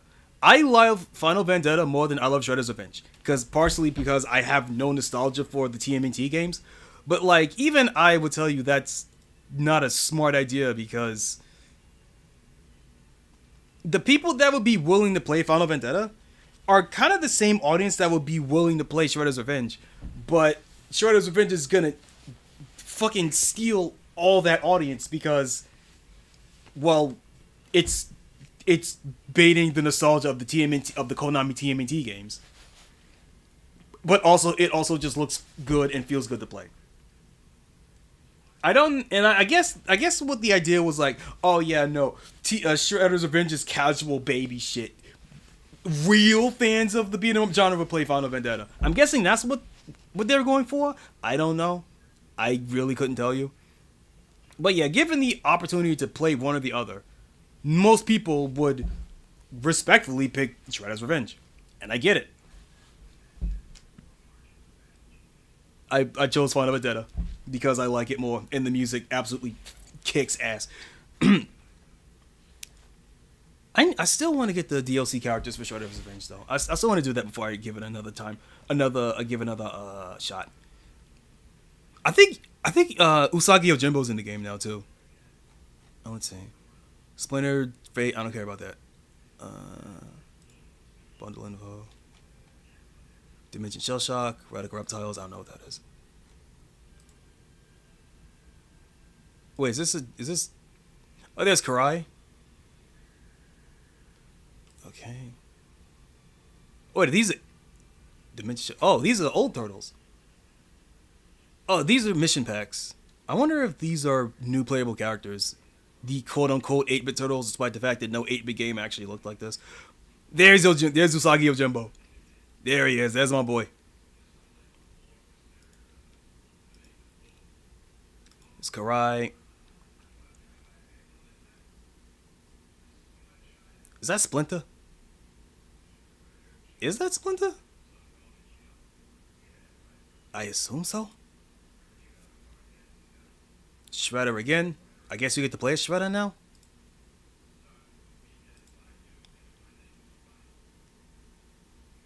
Leia with wooden swords. Is that I guess that's just a different color. That's pretty cool. Dimension X. Jump between dimensions. Collect crystal. Is this some fucking roguelike shit? Anyway, it was like Yojimbo's there, and that art does not. That art's not all that great. New colors. Ooh, Mikey with the whole. Oh, Mikey with the full bandana. I like that. Hey, and the 2K3 colors. I dig that. 2K3, that's my shit right there. That's when I came up. The 2003 cartoon. So what's this? Radical Tiles. What's this?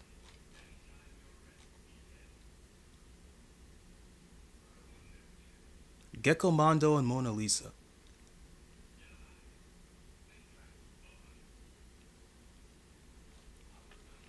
I don't know what this is, I'm gonna be real. I have no idea what this is. Also, all this shit, and you can't give me Venus de Milo.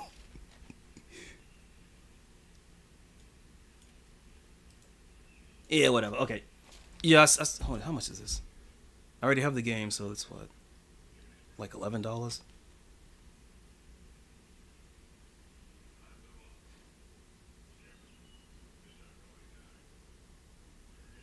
$12. Why did I say 11?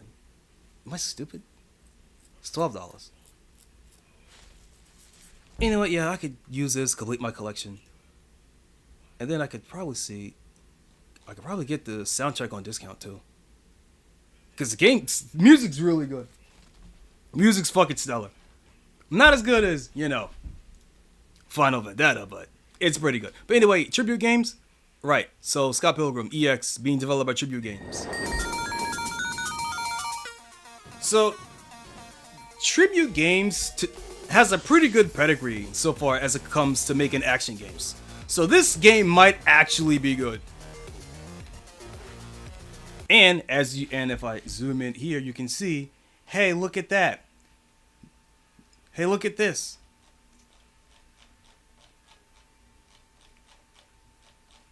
Oh shit, wait, hold on. Hey, you see that? Published by Tribute Games, not Ubisoft. Because I remember, reading reviews on, let me show this. Scott Pilgrim vs. the World, where you had to sign up for like an Ubisoft account or some shit to actually play the game. And it's like, I am not doing that for a game I am not going to sign up for a third-party account, especially an Ubisoft account, for a game I thought was mid when I played it when it came out for the first time, alright? Fuck out of here. Maybe if it gets on sale for like $2, I'll get it. But no sooner than that.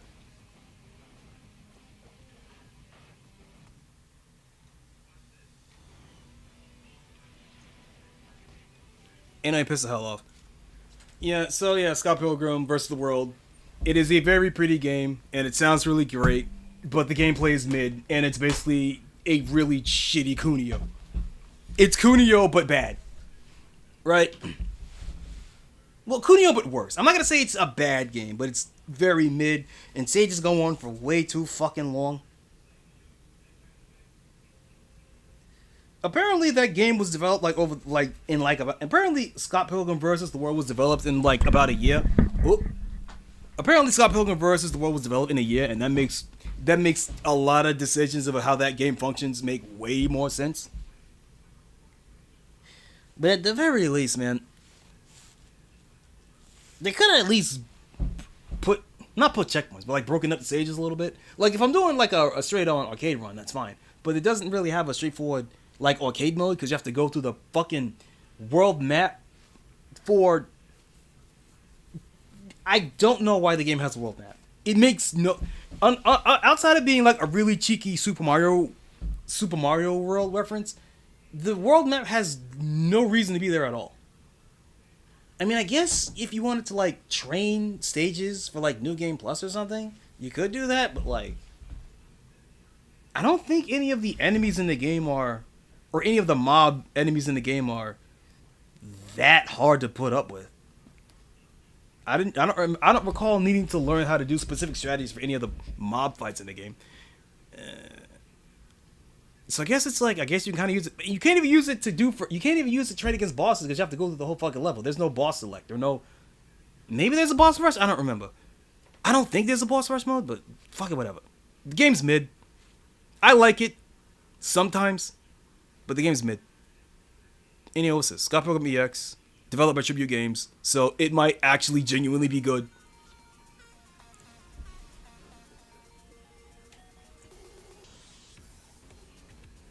The vegans, the robots, the demons. Okay.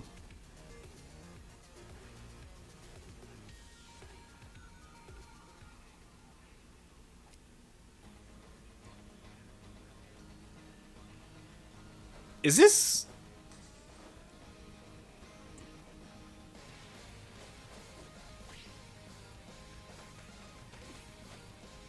Okay. Hit stop's pretty... I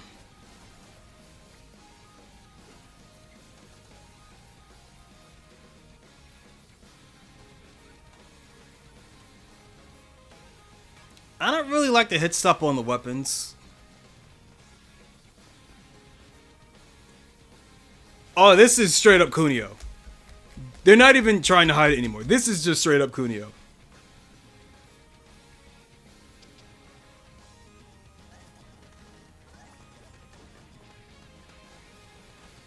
I see a Tatsu.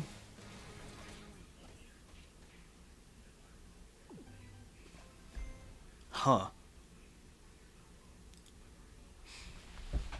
First impression.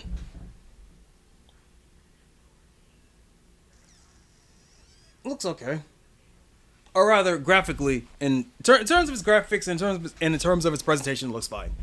I'm trying to look at its gameplay, and it seems to be the same speed of Scott Pilgrim vs. the World. And it seems like you have more options, which is nice. But the hits don't sound as good. And they probably won't feel as good. But also Scott Pilgrim has a Tatsumaki and a somersault, so, you know.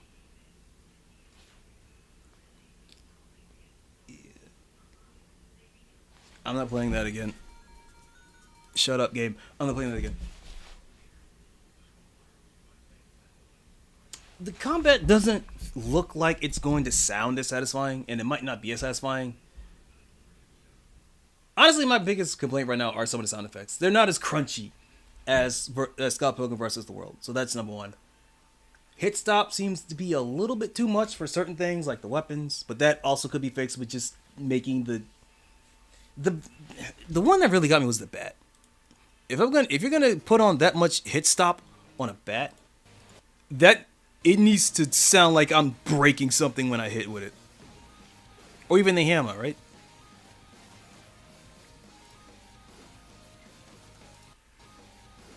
Yeah, like graphically it's there, but like in terms of sound design, that's a really weak sound for a hammer swing.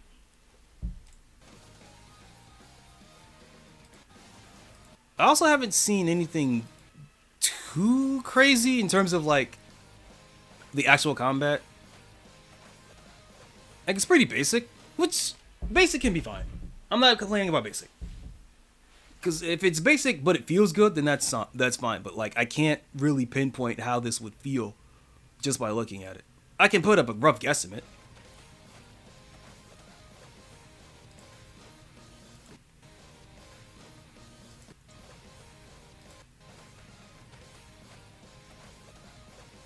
Was that a genocide kata?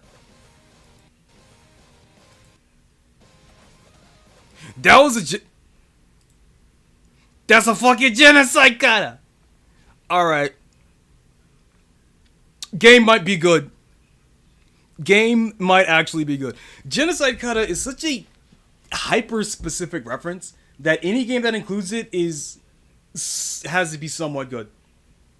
It's like a stylish action game that has a Helmbreaker in it, like a straight up Dante Helmbreaker, like a move that you do from the air that slams down and launches the enemy when it hits, so you can do a follow up combo. Like there is a science to getting the Helmbreaker right, and any game that manages to do the Helmbreaker right is a good game. Enemy has a genocide cutter. Game might be good. How much is this? Oh, it doesn't say. I guess I'll know in a month.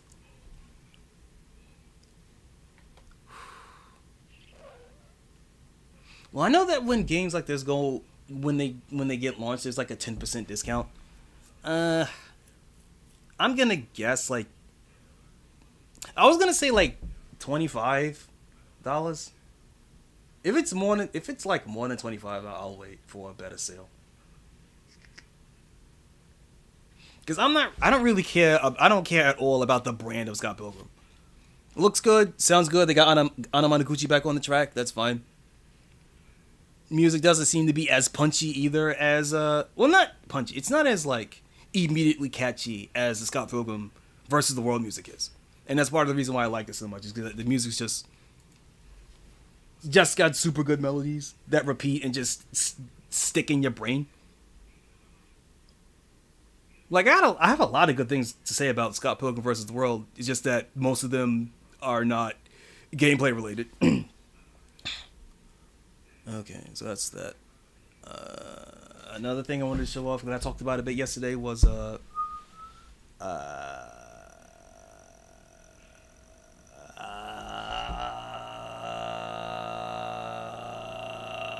Streets of Fury EX. So Streets of Fury EX by Guard Crush, the same people that, by the way, developed motherfucking Streets of Rage 4 and Absalom. So good pedigree right here. They put out a 10-year. Okay, well technically the game came out in 2007, so it's not really 10 years, but it's like 10 years since the game was on Steam. 10-year anniversary update that adds new characters, new modes, and all the bunch of shit.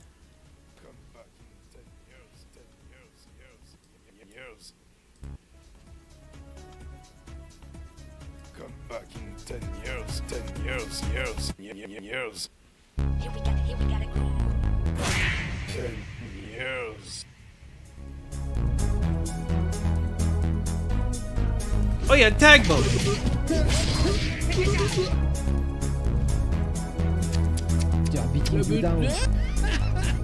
So my immediate thought is that Guard Crush are using Streets of Fury as a test, as a prototype to test things that they're gonna put in their next game. Because it's their own game, they're not associating with a higher company or a brand, so they don't have to really worry about fucking that game up. They could fuck this game up instead. So with a fucking tag battle, get ready for some fucking combo slop rollers. It's gonna be great. This game already had insane combos, by the way. You had relaunches, you had supers that comboed into each other. I'm pretty sure this game had Dizzy. I don't quite remember. Or it might have been a specific stamina. Stamina mechanic? I don't remember that. Stamina mechanic. I don't remember that. Is that new?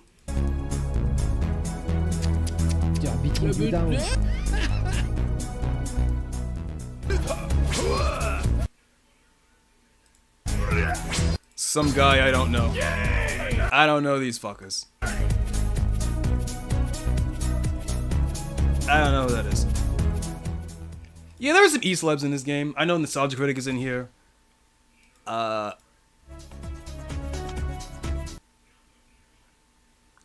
Ryan Hart's in here, and he beats people up and he beats you with arcade sticks. That's pretty funny. I think he actually has. I think he does like Sagat moves too, because he was a Sagat main at the time.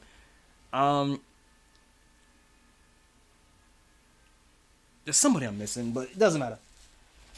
Game's fun. Looks like ass, but trust me, it's a really fun game. Mortal Kombat needs to go back to being this.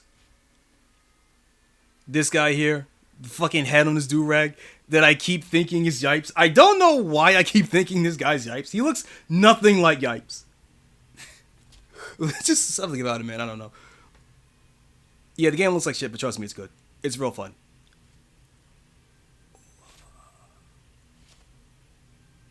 Something else I want to say. What did I want to say? I don't remember. Fuck it. Anyway. Yeah, Mortal Kombat. Mortal Kombat needs to go back to being this. I want the next Mortal Kombat game to be a bunch of stuntmen in shitty Halloween costumes. This right here is the essence of Mortal Kombat, and it needs to go back to being this. Is that Sherry Gen? No, it's not. What? Wait, is Sherry Jennings in this game? Is there a Rust? Well, there's Ryan Hort. Who the fuck is this?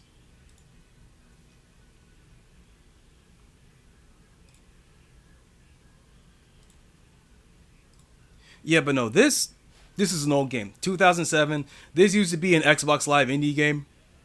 It was great then and it's great now. What the?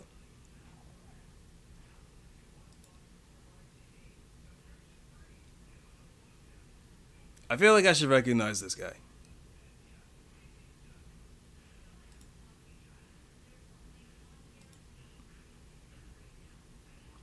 Does he have a parry? Oh, here's the original one. Oh yeah, they made a combo video. Just do.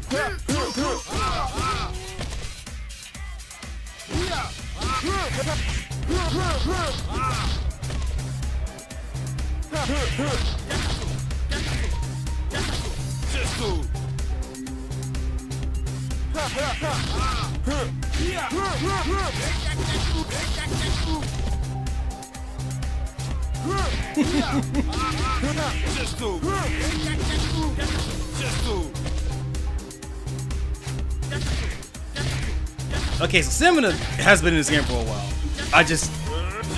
Alright, this is special move limiter. Okay. Yeah, I remember now.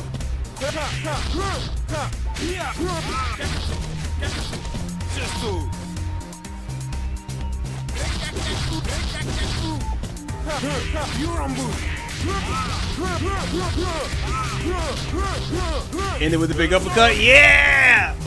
That's a Rambo already. Dipshit. Sheen Shoryu, of course. Do it again! Alright, do it a third time.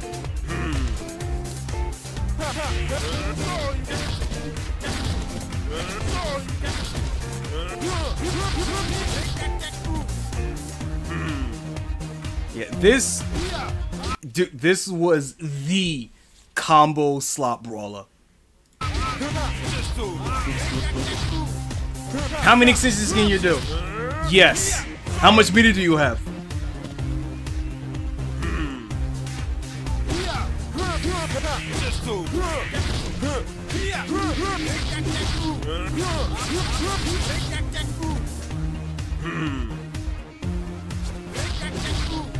Wait, did that say damages? Damages? Nice.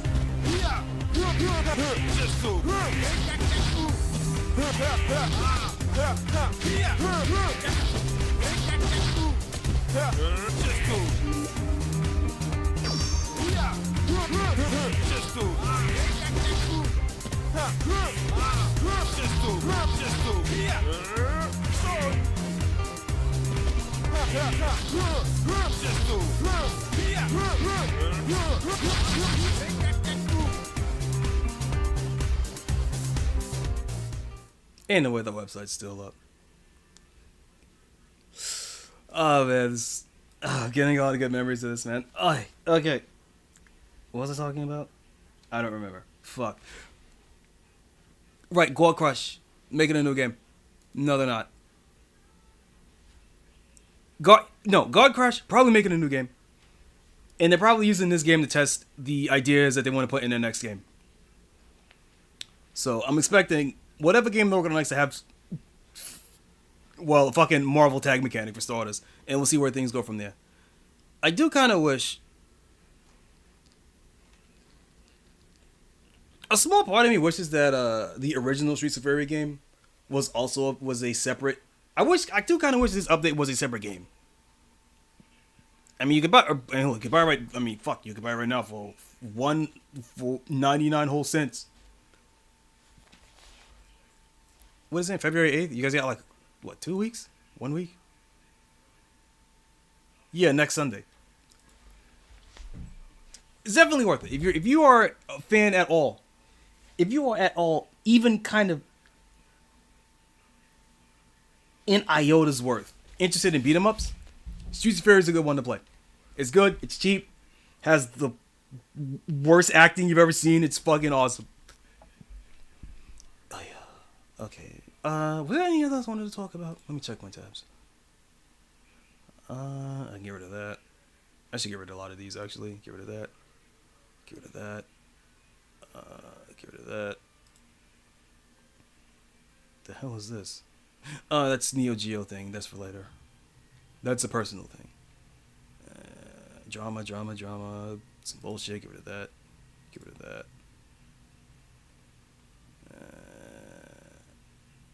Oh, fucking this.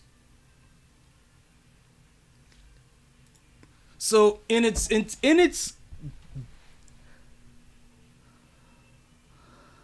so Verdict Guilty is once again on my fucking feed. And this game absolutely confounds me in ways that I didn't even know were possible. So, oh shit. Wait, that's my rating thing? Wait, what the fuck happened to my rating thing? That's not my rating thing. My rating thing was supposed to... I have to change that. Wait, did I get rating and host confused? No, I didn't. My rating thing should... I'm gonna have to fix that. Okay, I'll fix that off screen. Okay. Hey, Elf. Choconnichi, bitch, how you doing? So I'm talking now. I was talking about. Hold up. I was talking about. Shut up. I was talking about beat 'em ups. I played. Wait, where's the? Okay, hold up a second. I talked a bit about beat 'em ups. I played game. Hello, game. Oh, it's already open. That's why I did that. I played, hold up. Web. Here we go, this. I played NegeSoft Battle Fight for about an hour before I realized there's no single player mode. I was just having fun live-in the characters. So, that was the wheel. That's what the wheel showed me today. Right? Yeah, right here. Right, hold on. Yeah, here you go. NegeSoft Battle Fight. That was the game I played today. It has no single player mode, so I just messed around with the characters a bit. Just slabbed them a little bit. Just hit some buttons. Did some bullshit. It's fun. And I was talking about beat 'em ups, right? Streets of Fairy EX, this game right here, got an update after 10 years. Well, air quotes, finger quotes, 10 years. 10 years of being on Steam, but it's got a new update. For these are the guys that made Streets of Rage 4 and encephalon. So, really huge pedigree here. And as I said earlier, they're very likely using this game to test things they want to put in their next game. So, we'll see where Guard Crush goes. And then I talked a little about Scott Pilgrim EX, which, overall, I thought Scott Pilgrim vs. the World was mid. Looked good, sound good, played kind of stages went on too long. I didn't like leveling up the characters. And I didn't think that the characters were different enough to be interesting. So the grind to upgrade characters just felt like a slog. But Scott Pilgrim's getting a new game, Scott Pilgrim EX. This one's being developed by Tribute Games, who developed Shredder's Revenge.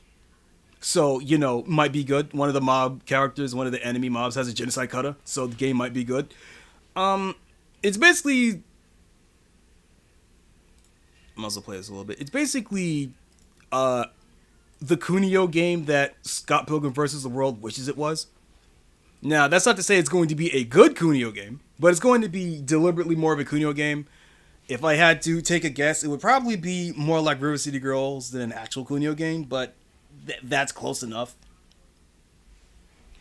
Looks okay. I'm hoping the right lessons will be learned from Scott Pilgrim versus the World. Turning it into a Kunio game, a proper Kunio game that doesn't have linear levels but is an actual hub that you go in between. That's a good start. The levels in Scott Pilgrim vs. the World were way too long and way too boring. That's a good start. Not getting a good idea of what the actual fighting and combo structure is. So I'd have to actually play that to figure that one out, or wait until someone else does a combo video. But I don't know. Game looks okay. I mean, visually it looks great. Aesthetically, it sounds good because Ana Managuchi's back on the soundtrack. But again, my problem with Scott Pilgrim vs. the World was in its level design and its gameplay. And I can't really get a feel for what those things are by a teaser trailer, right? And then after that, I was, what was I talking about? Right, this. Verdict Guilty Clash. Verdict Guilty got another update. I don't know how this game keeps getting updates. And worst of all, it's a physical update that's on the fucking Dreamcast. Verdict Guilty was supposed to be a game that that got shadow dropped and then forgot about in like 2 months. But this game has been out for like not 10 years. Maybe 10 years? Hold up. Let me check Steam. Because it's on Steam.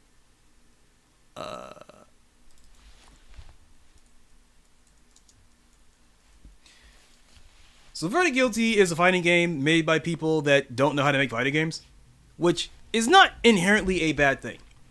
That just means the game's going to be really weird and really interesting and really jank. And this game is basically a cops and robbers fighting game. You can play as a cop, you can play as a robber.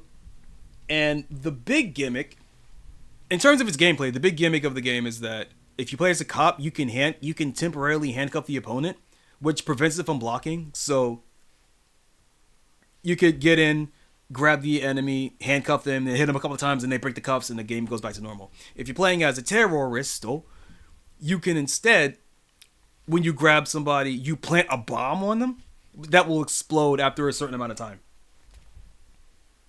Overall, pretty cool. There's a lot of unplayable characters. There's a lot of like bonus characters, like Sang here, who is not playable. He is the final boss. A corrupt politician with a machine gun in his briefcase. Pretty cool. But anyway, this is a Korean game that has a couple of sprites that are referenced.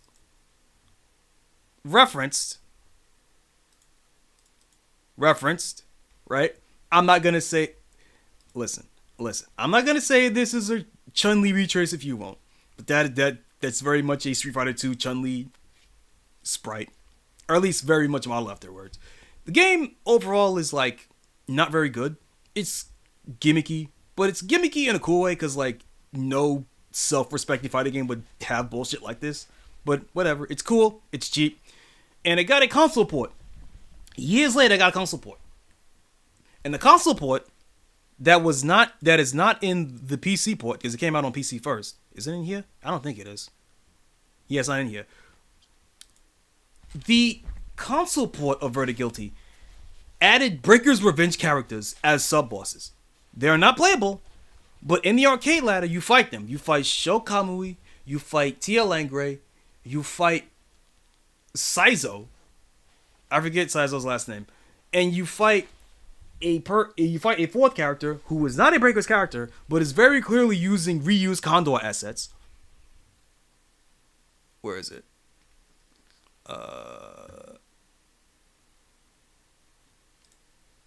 Who's this guy? Ken Anderson. Yeah, you fight this guy on the bottom right here. It's Ken Anderson. And you can't tell, but when you in game, he is very clearly an edited sprite of Condor from Breaker's Revenge. So now, years later, again, Verdict Guilty Clash comes back, and it adds Sho, Saizo, Ken, and Tia as playable characters, but only in the Dreamcast version. That you pay. How much is this bullshit? I'm not going to buy it. Just so you know, I've had enough of this shit. Disponible. Why is this shit in French? Oh, EU, right. So I got $40 for a game that's bad, but I get to play as really. They were not good ports of. They were not very good translations of Breaker's Revenge characters, by the way, too. They looked and played and animated terribly, and they clash horribly with the art style of the game because they're just ripped sprites.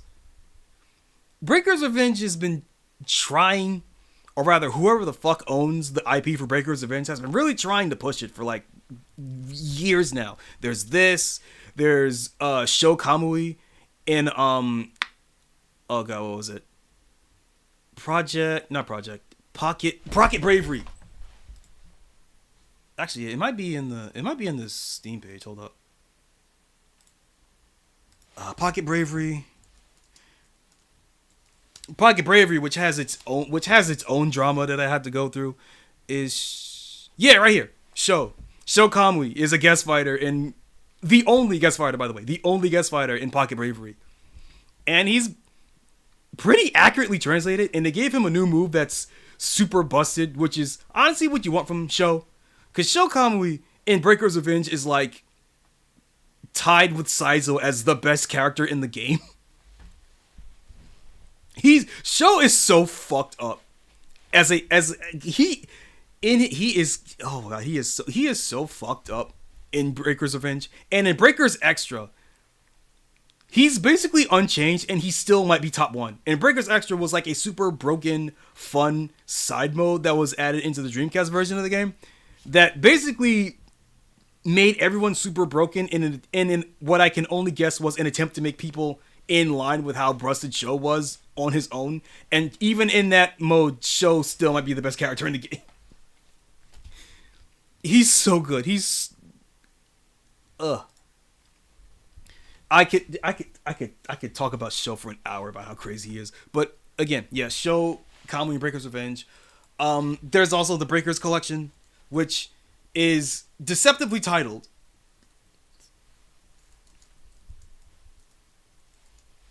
The deceptively titled Breakers Collection because Breakers is really like one game.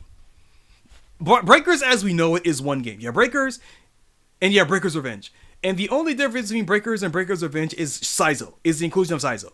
Breakers Revenge was an update to Breakers 1 that added one character and changed some backgrounds and changed some UI elements. Like changed like some of the UI, like, you know, the health bars and like the wind counter and stuff. And like some of the stages. But like it's basically the exact same game. There were no character retouches, no characters got new moves or got updated to their old moves. Like it's just, yeah, it's the same game, but we added one new character that is like tied with the main character as the best character in the game. And it's like, that's not a collection. Like, is there even in, I mean, there's a fan art gallery. There's some cool shit, which is pretty neat, I guess. But like, oh yeah, this also makes, oh, it's not here. This ROM collection, which is really what it is, made, the final boss, by Who, that's his name, by Who, playable. He's super fucked up and broken in a fun way. Yeah, here's Breakers 1. I think Breakers 1 has better presentation than Breakers 2. Or Breakers Revenge, rather. But, like, it's just Breakers or Breakers Revenge, right? There's... Oh, Cube right here. There's nothing about Crystal Legacy in here, which was the prototype version of Breakers before the game got completely changed, at least aesthetically. Like, you could see a couple of things like arcade posters. Crystal Legacy. Not Pokemon. What else? Chicago. Find your way. Because Chicago is technically a mistranslation, like Shikage or some shit. Like it was a mistranslation like Death Battle or something. I don't remember what it was called. But it was localized as Chicago, which is really funny. Which is to say nothing of, by the way, hold up, by the way, not to say nothing of Breaker's Revenge Chicago, which is an Exa Arcadia remake of Breaker's Revenge that adds the super busted like extra mode as a playable groove in the game, at the expense of cutting your life in half, which doesn't matter because it makes characters actually viable. Like, it makes PL actually viable. That also has a little bit of crossover with Atsukin. With Atsukin, who was the developer of, like, why am I blanking on this? I was talking about this earlier. Axel City 2. Of Axel City and, like, Shenlong. I mean, he didn't work on the game in terms of his gameplay. He basically did the narration. Because he has... You can immediately tell when you hear his voice if you know... Yeah, that voice right there, that's Atsukin. That is Atsukin. He does that exact same narration for every single one of his games. So... And he also did the, I think he also did the new character art. Axel City. So yeah, now we have Breakers of in Chicago. So there is now a fourth game in the Breakers timeline. And keep in mind, only 2 of them are in the collection. It's not a collection. It's basically like a legal way to play Breakers Revenge. Which is good, because Breakers Revenge is really fun. Breakers Revenge is really fun. It's worth $20, I would say that. To me, it's worth $20, but like... Anyway, play this. Yep, right there. There's Baihu. Right there. That's the boss. Here's the boss character. He's super fucked up. He has no commands. His whole thing is that he does moves by using simultaneous button inputs. So he's kind of like Prototype Ed, or Prototype... modern mode in Street Fighter 6, where he has special as macros instead of actual commands, and they're all super fucked up and broken. And it's fun. He's fun to play. He's fun to fight. Breakers is just a fun game. It's super fucked up, but it's super fun. But it was like, you know what you're getting into when you play it.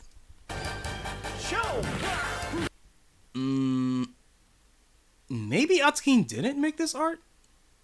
I mean, the hatching definitely reminds me of Atsukin, but like. The proportions don't quite seem right.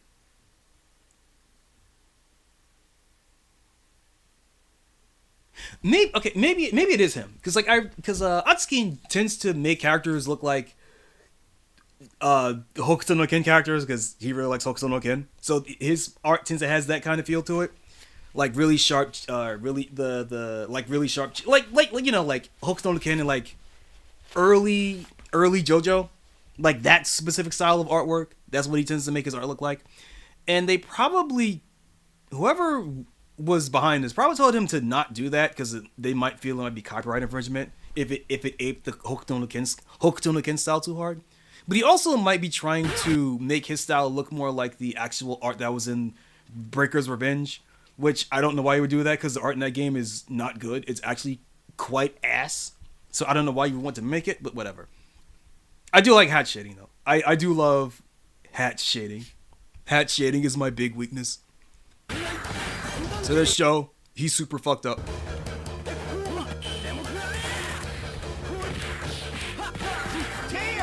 Yep, Tia Langray, kickboxer chick, really, really good. Good buttons.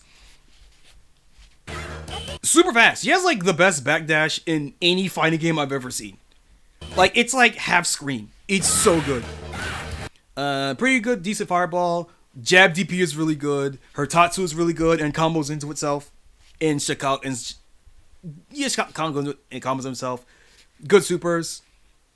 Has a sneaky overhead super. Faster than you think. It's fast enough to catch you off guard if you aren't paying attention. Honestly.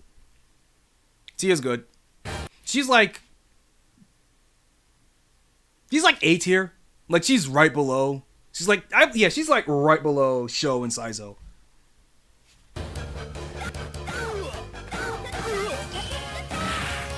Awesome. Condor sucks. He's the grappler. He sucks. And the thing is, it's kind of a shame too, because Condor as a grappler is actually pretty cool. He has a ton of like proximity grabs. Like he doesn't have like he has the command grab, obviously. He has like 3 or 4 like normal throws that have different effects to him. Like he has like, you know, positional throws, or like he's got chokes. He's got the Tumahu, which is a anti-air projectile destroying strike that he can also combo into his super from. Like Condor actually is really cool, and as a grappler, he's super fun. But also, he's also like one of the worst characters in the game because he has no movement. He has a really good slide, not good. He has a decent slide, Yeah, that slide, anti-air slide.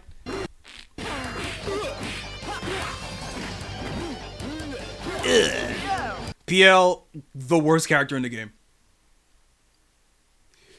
What if Zoro was a broke pervert? He's fun though. I like PL. He sucks. Sword normals. He's got like a power wave, like a ground fireball.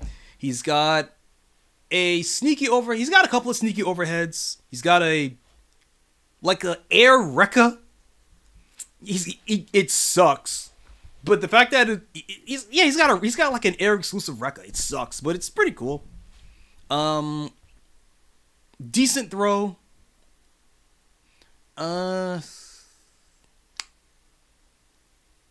His jump kicks are okay.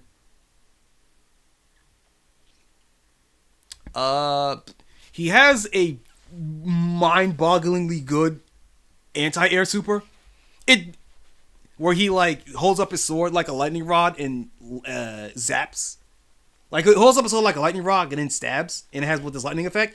Its hitbox is so much fatter than it actually looks. It's shockingly good as an anti-air, but it does no damage. He also has a Shinku Shoryuken super like DP rush that's really fast but does no damage. And it's fast to start up, but its travel speed is really slow, so you can't really use it to punish things. It sucks. It's bad.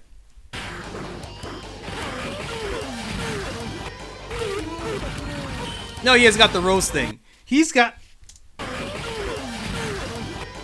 This rose thing is so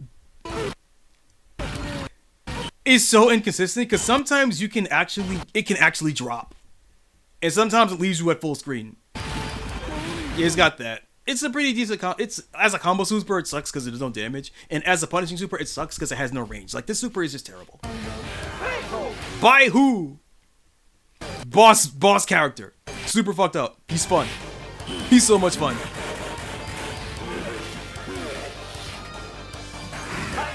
Saizo, tied with Sho as the best character in the game. He was supposed to be a zoner character, but they gave him some of the best normals. They gave him some of the best normals in the game. So he has insanely good keep away, but he also has like a super disgusting, fucked up chainable jab. He like his crouch jab and his standing light kick have insane range and combo into anything. His A plus C, like his heavy punch, like super A plus C, is like a 3-hit, like almost 1/3 screen poke that combos into whatever he wants. He's got a DP that keeps him grounded and like hits up to the top of the fucking screen, and is super fast recovery. He's got the best projectiles in the game. He's got a projectile where he throws out 2 kunai, and each of them is a separate projectile, so he wins all fireball wars. What else? He has a flame super. He could just spawn a pillar of flame from like mid-screen. It's really good. He has a different one where he calls out a frog to throw up a spike ball at you, but he's also actionable as it happens because it has fast recovery. Like, super annoying zoner character. Super fucked up. He's so fun. Oh yeah, he's got this. He also got the Renbu super. It's... Honestly, you want to use it for the hard knockdown. It does no damage. Like even like, it does absolutely no damage, but it's a hard knockdown, so you want to use it anyway. Nahurl, mid character. He's got some sword swipes. He's got an ambiguous like Balluno. The one thing that he's really good at is like, honestly, his throws are pretty good. His throw range is deceptively large, but his big thing is Kadabula. He can just summon a genie. Does it summon it here?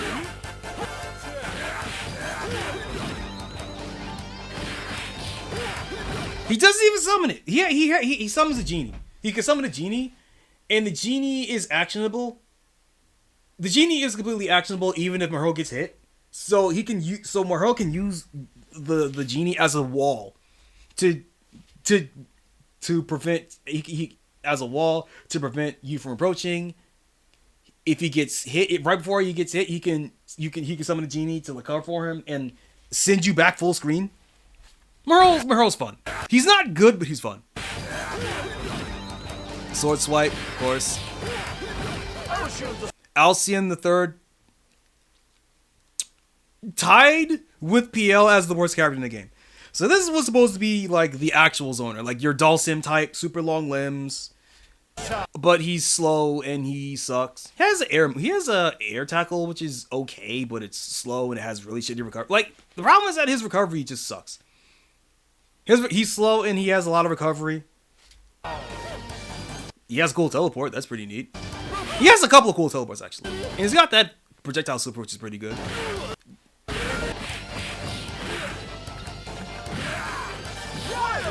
Ryla Estancia, my girl. She's basically the Blanca of the game.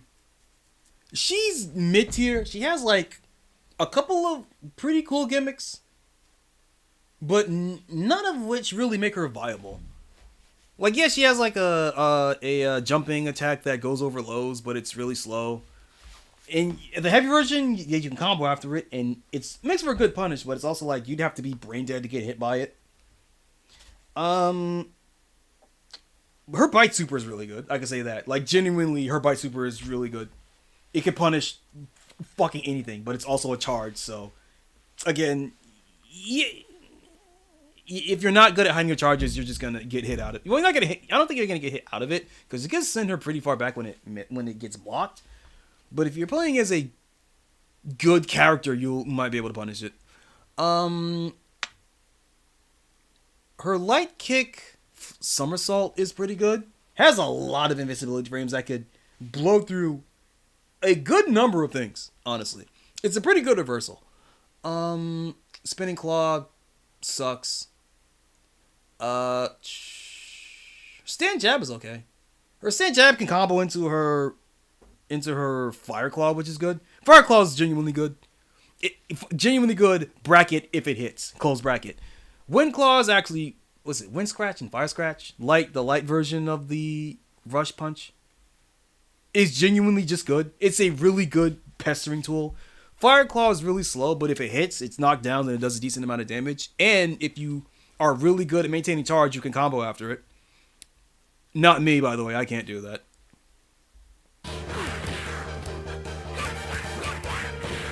Oh yeah, her close C is really good actually. That's a good button. That's a legitimately good button. Dao Long's good.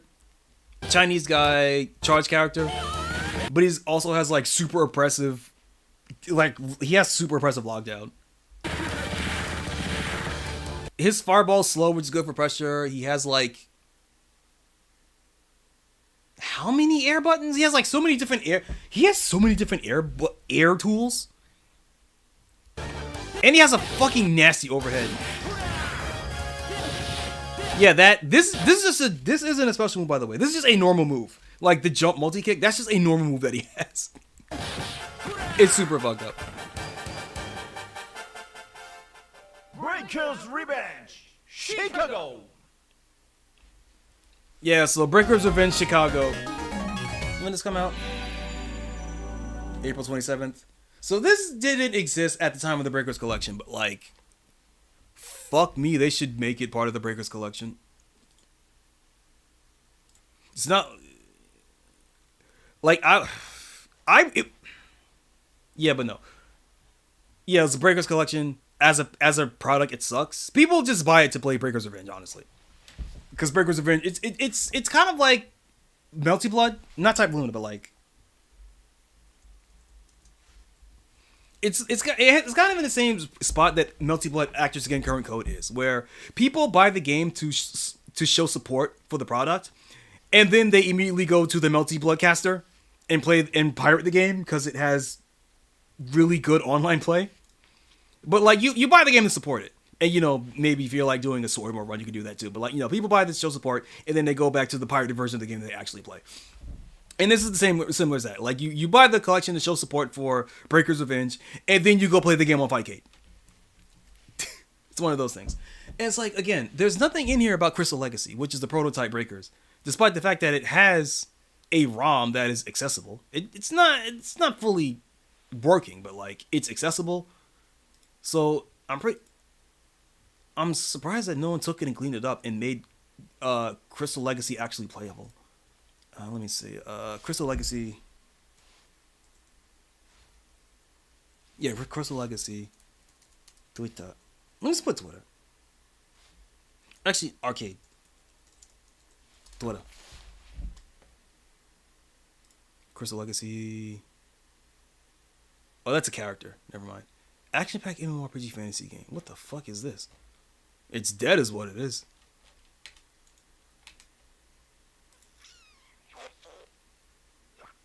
Okay, here we go.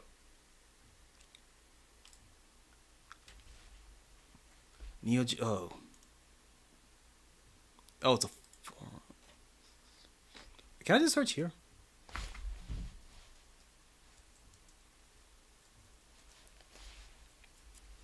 Crystal Legacy. Because I'm in Chicago. Neo Geo Proto. Ooh, wait. Neo Geo Proto screenshots.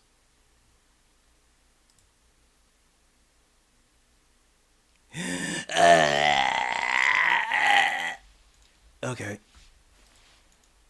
Alright. Is...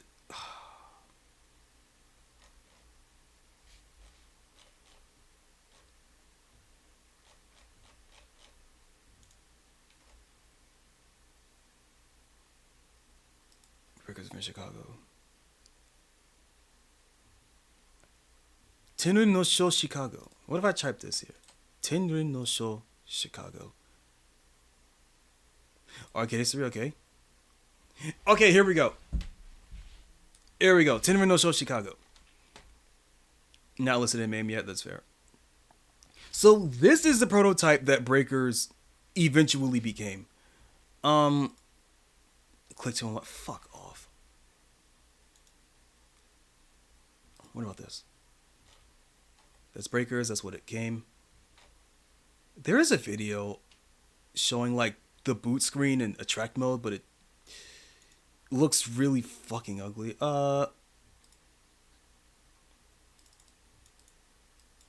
Actually, what if I just search this on YouTube, the Crystal Legacy? Because I remember showing this to like Malone way back when.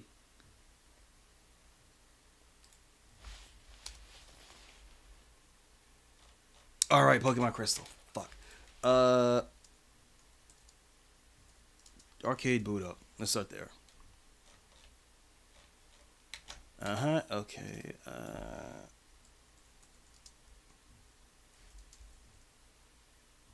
Attract mode, Neo Geo.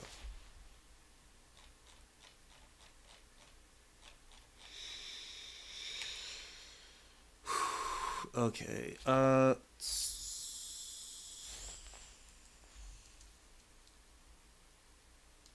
What if I put Neo Geo first? It doesn't help. Okay. Where the fuck do I find this?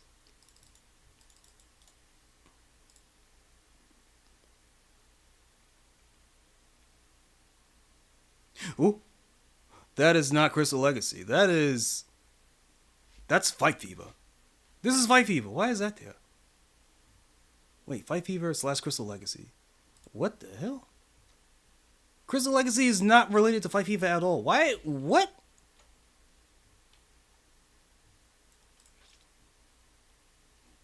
Oh, here we go. Prototype of Breakers. Here we go. Yeah, here's what I'm looking for. It's gonna look like shit. Give it a minute. It's gonna be like nightmarishly interlaced. You're just gonna have to deal with that. That's what the ROM looks like. But this is the prototype of Breakers. This is Crystal Legacy, or Tinmi no Sho Chicago, right? This is what the game was originally going to be. Let me just okay.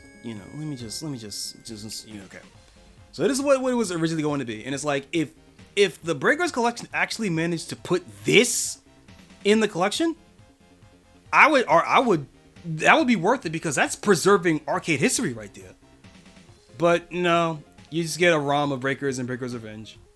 Although, oh, right, I forgot. The Breakers collection actually has a tag mode. It has a 3v3 like KOF style elimination mode. I forgot about that. That's pretty cool, because that's not in the arcade version.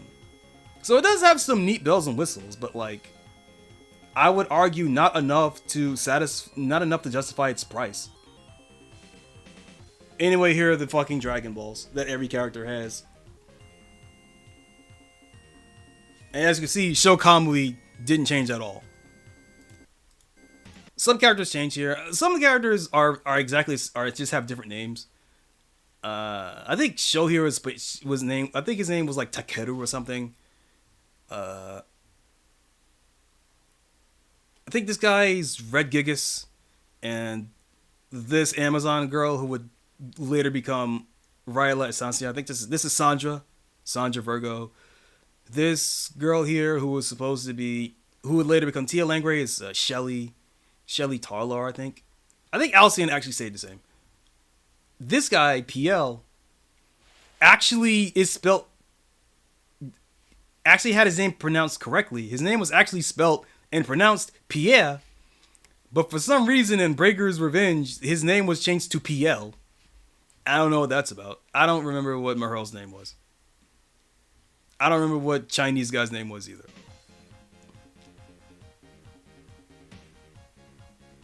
I also don't know why Sandra Virgo is white. Like fucking porcelain white. What's up with that? This looks like a fucking gargoyle. What's up with that? The Wrath of Destiny. Yes, Virgo, Sandra, and Takeshi Kamui. And as you can see, the gameplay is very different. It's a lot like Art of Fighting, honestly, where like everything just knocks down. It doesn't actually look like it plays well, but it should be. Wait, what was that name? Park Tong Shin. Oh, he was Korean. All right, he is Korean. I forgot.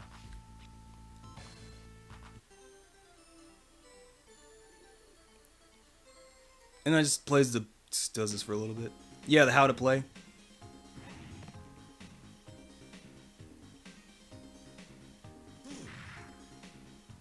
Yeah, but no, this game looks like it plays like Art of Fighting in like the general sense of like speed and how everything knocks down. It honestly looks like it would play pretty badly. But again, I still think it should be here because that's preserving history. And I think that's worth something at the very least. But yeah, a lot of the sprites were changed for the better, honestly. The sprites in this game and animation in this game are not that great. So, and Breakers Revenge looks and plays and feels so much better.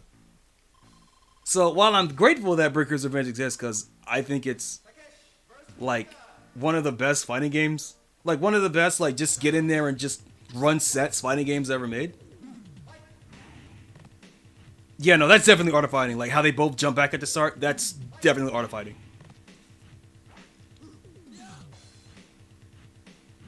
So does it have a traditional?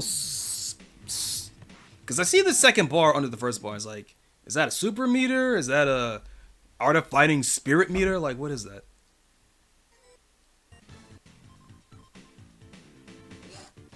Sandra Virgo Why do you look like that?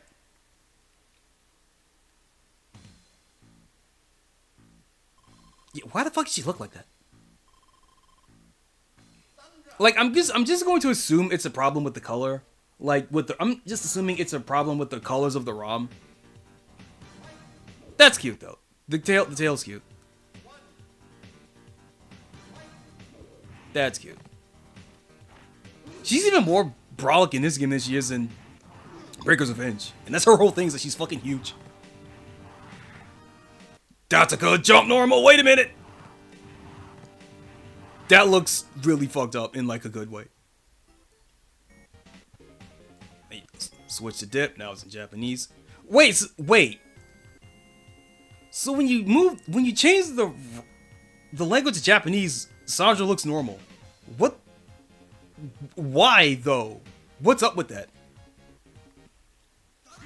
Yeah, she looks normal.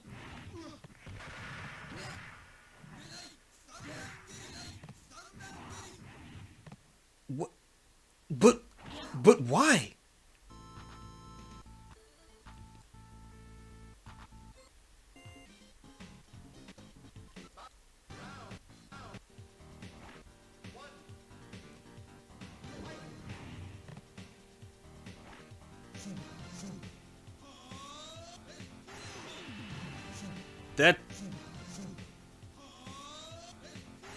Why did that fireball have so much startup? God, it really is art of fighting. Holy shit. Pierre Montalio? Okay, but I'm still not seeing the meter on the bottom go up, so... Does it show up here at all?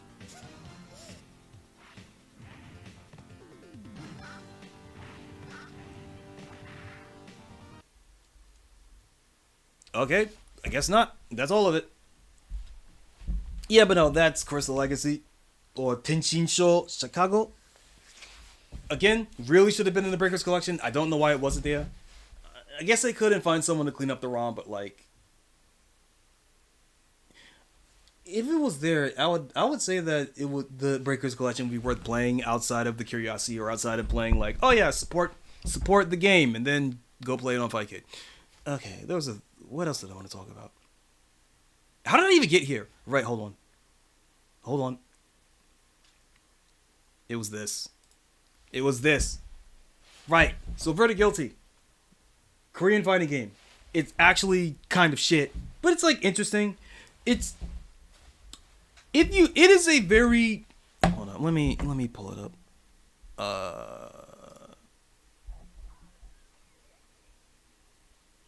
Let me get rid of this too. Get rid of that.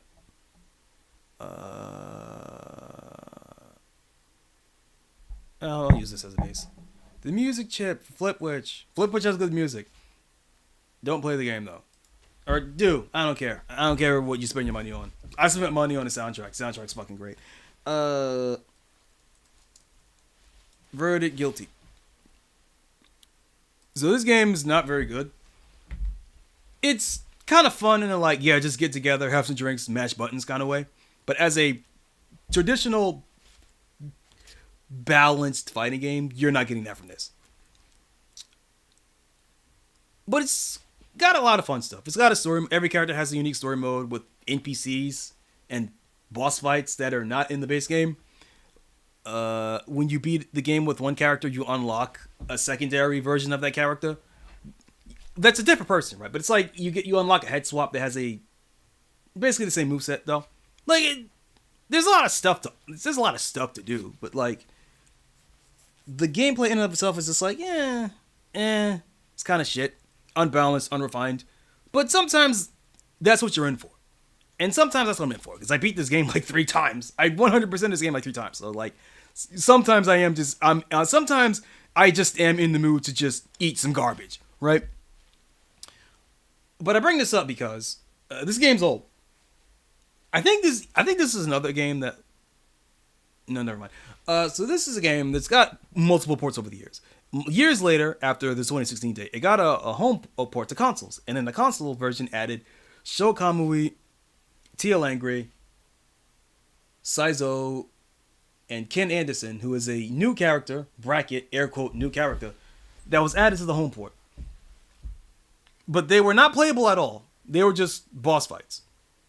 And now, even more years later, Vendetta Guilty gets another home port from like the fucking physical games are in the fucking shitter right now. But yeah, a physical re-release, and the Dreamcast specific version has Sho and Saizo and Tia and Ken as playable characters, and they will not play well. They're not gonna play well. I know this because I fought against them and they didn't fight very well. They looked like rancid shit. I don't know why they're here. I don't know why whoever owns the Breakers IP wants to put them in this of all things. Or maybe it's like the developers that originally made Vendetta Guilty were just fans of Breakers and was like, yo, can we do something here? And they're like, yeah, sure, put these characters in the game. Maybe that was the deal. I don't know how it came about. But it shouldn't have happened. I'm not gonna say it shouldn't have happened, but I think it was a bad call, honestly. But they're here. Only in a Dreamcast version though, not in the what else was it, like Saturn or some shit.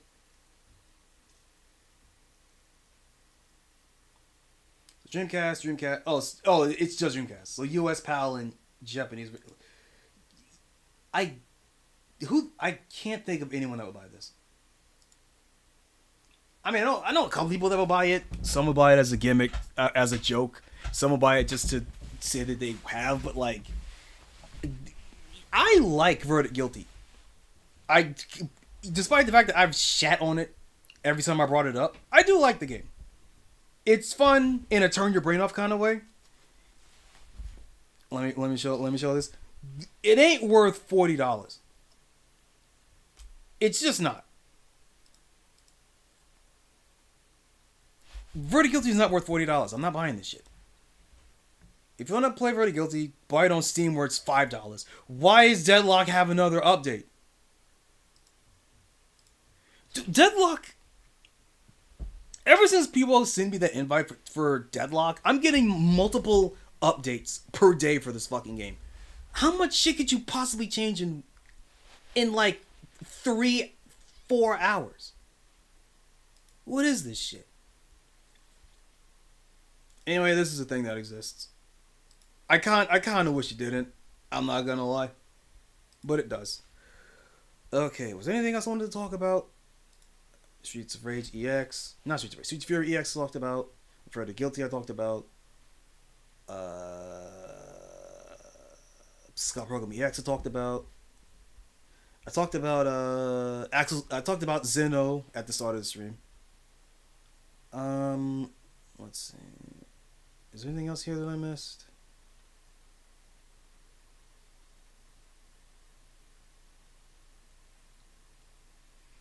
I'm going through my tabs right now. Yeah, I feel like that is all of it.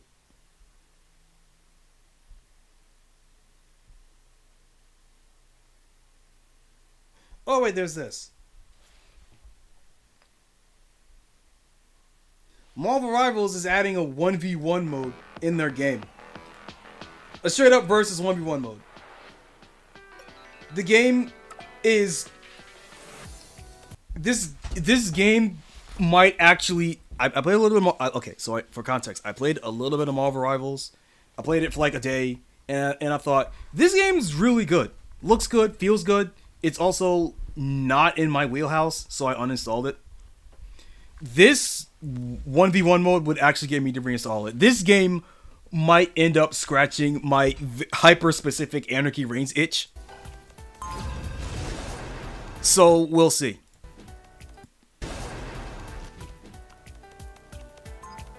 That's a fucking Fight Club, dude. Who's the man? Ladies! Well, who have we here?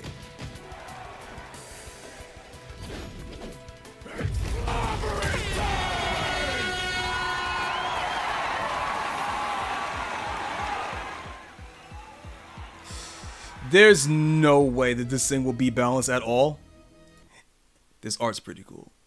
Not gonna lie. There is no way that this 1v1 mode will be balanced at all.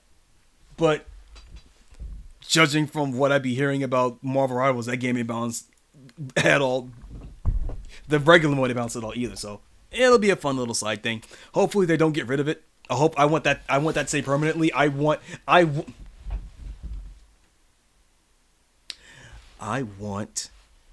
FGC.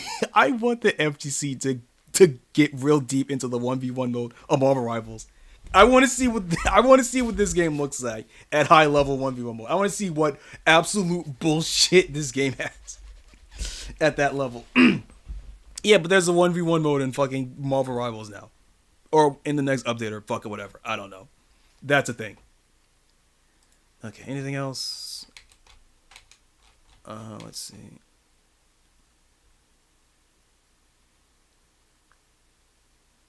I think that was it for real this time.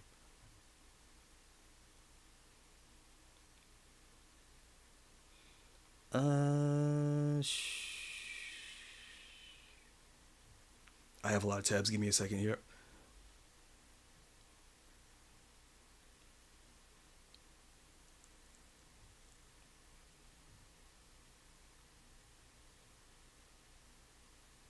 Why do I have Gal Kaiser here? All right, no, cause yeah, that was Meche. Meche was playing Gal Kaiser, and I was looking up Gal Kaiser stuff.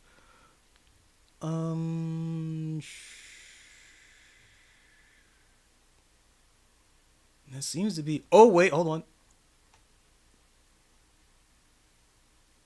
No, that's something else. That's for off stream. Never mind. Actually, wait. There is one thing. Oh fuck, I'm blanking. Clear all. I'll get rid of that shit. Fuck. What was it? What was it? Oh, Scramble Vice. So this one's just for Malone, but he's not here, so I'll just say it here anyway. So Scramble Vice, that mech game that Malone wants to play so fucking badly. So Pico is working on a couple of things. Well, he is working on this fucking survival horror thing, in addition to the Scramble Vice, which is the mech game he's working on. But it's also making this. I don't know if this is a game or an asset pack, but just fucking swords and sandals, like beat 'em up character thing. I don't know if this is the start of a new game. Hopefully it's not, because he's already working on 2 of them. Yeah, but he's got this. So he's cooking something. Yeah, this. This was another thing. Ruin Runners. Yeah, so this started off as just basically like just a mock-up, but he actually might be making a game out of this. Called Ruin Runners, which is a beat 'em up that is totally not at all inspired by Capcom's D&D games. I hope this becomes real, but like, pace yourself, man.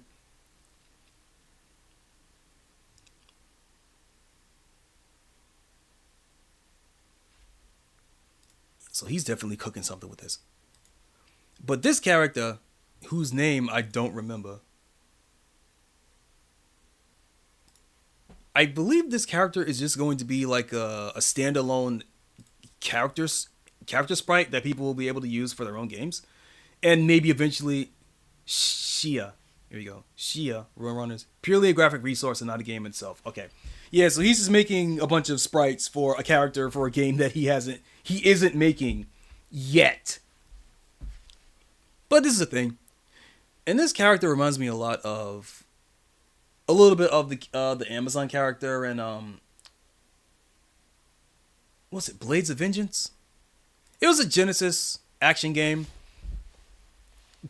Euro, a bit of Euro jank, but I did remember enjoying it. What was it, Blades of Vengeance?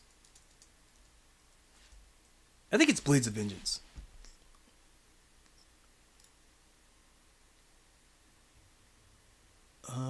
Yeah, Blades of Vengeance. Yeah, it was this game. This game's hard as fuck, dude.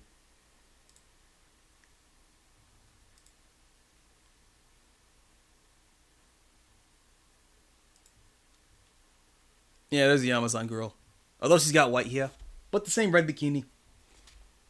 Apparently that red bikinis are just a thing. Ugh!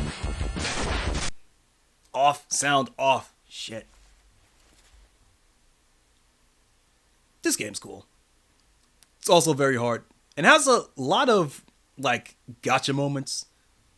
So, if you ever want to bring up the good old artificial difficulty argument, Blades of Vengeance is a good game for that. Is that Katana? That is indeed Katana. Royal Wrath, Royal Vengeance.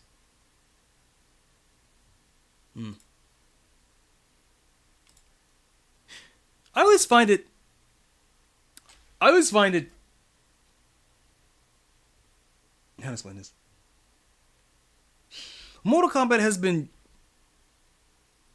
trying to change its image and its depiction of its old characters for like damn near a decade now. But interestingly, whenever people draw art or do cosplays of the Mortal Kombat characters, they always choose the classic versions.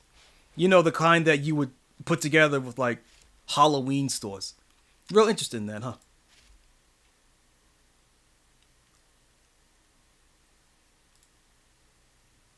I should stop. I kind of want to play Blades of Vengeance now. I'm not going to play it on stream, though.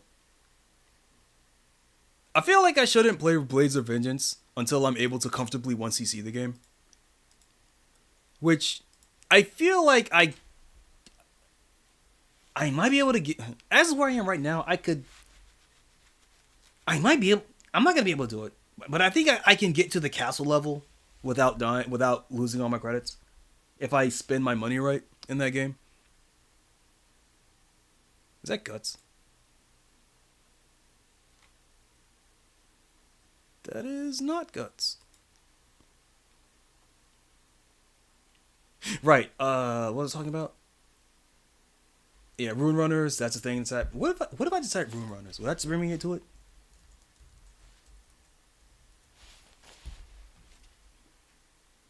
Wait, what? Rune Runners dev. Roblox game. Okay, that explains it. Oh, and there's this.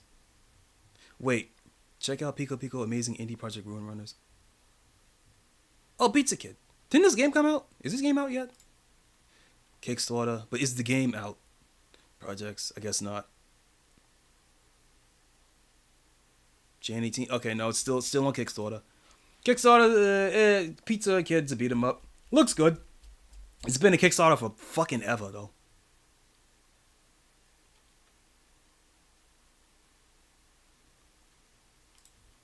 Wait, itch.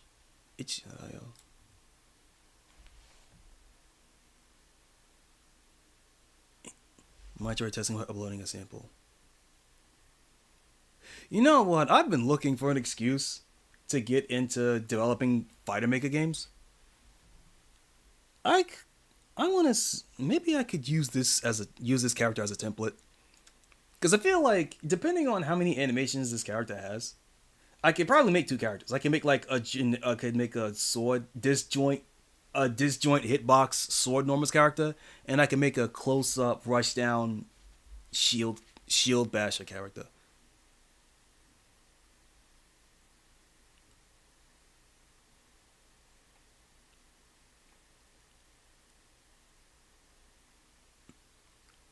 Yeah, it looks like a pommel strike, guard, pommel strike, end run animation, but that could also be used for a slide, walking, turn. This could work. Ruin Explorers, PC-88 inspired. Man, I love the dithering old PC-88 games. Why did I say 88? Well, I meant PC-98. PC-88's a little bit before my time. But I do, there's something magical about there's something magical about the dithering of like PC-98 games. I should stop. I should really stop. So let me get rid of this. Okay, so. Oh shit. Oh fuck, Sentoka. I somehow acknowledged that you were here, but I didn't actually read the name. Oh shit. Choconnichi, bitch, how you doing? I'm about to wrap up. When Do I dare check the timestamp on this? Oh, that was an hour ago.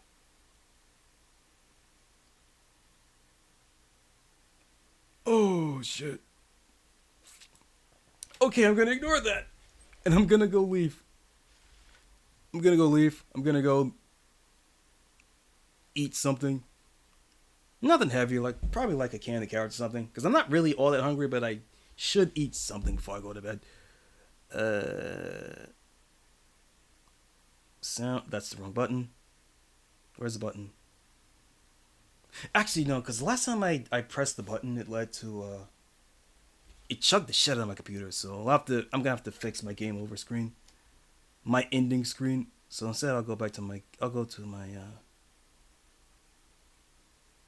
this. And I could just get rid of the BRB thing. Get rid of this. And get rid of this. And what do I play? What do I send you out with?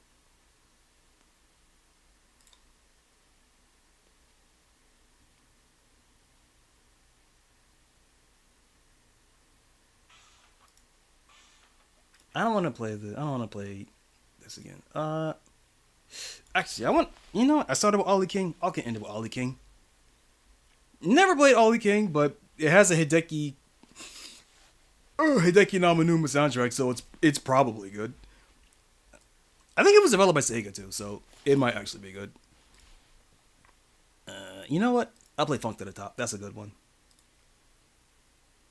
So, this is the end of me. I've been Choco Minato, flavors forgetful, fun, and fanatic, reminding you that time is the only currency that you cannot refund. So anyone spent your time here, an hour, a minute, second, I don't care how long, I want to say thank you. And I want to say don't cash out too early, alright? This has been Choco Minato, and I'm going dark. I'll see you all later. Shit. I forgot to... There you go.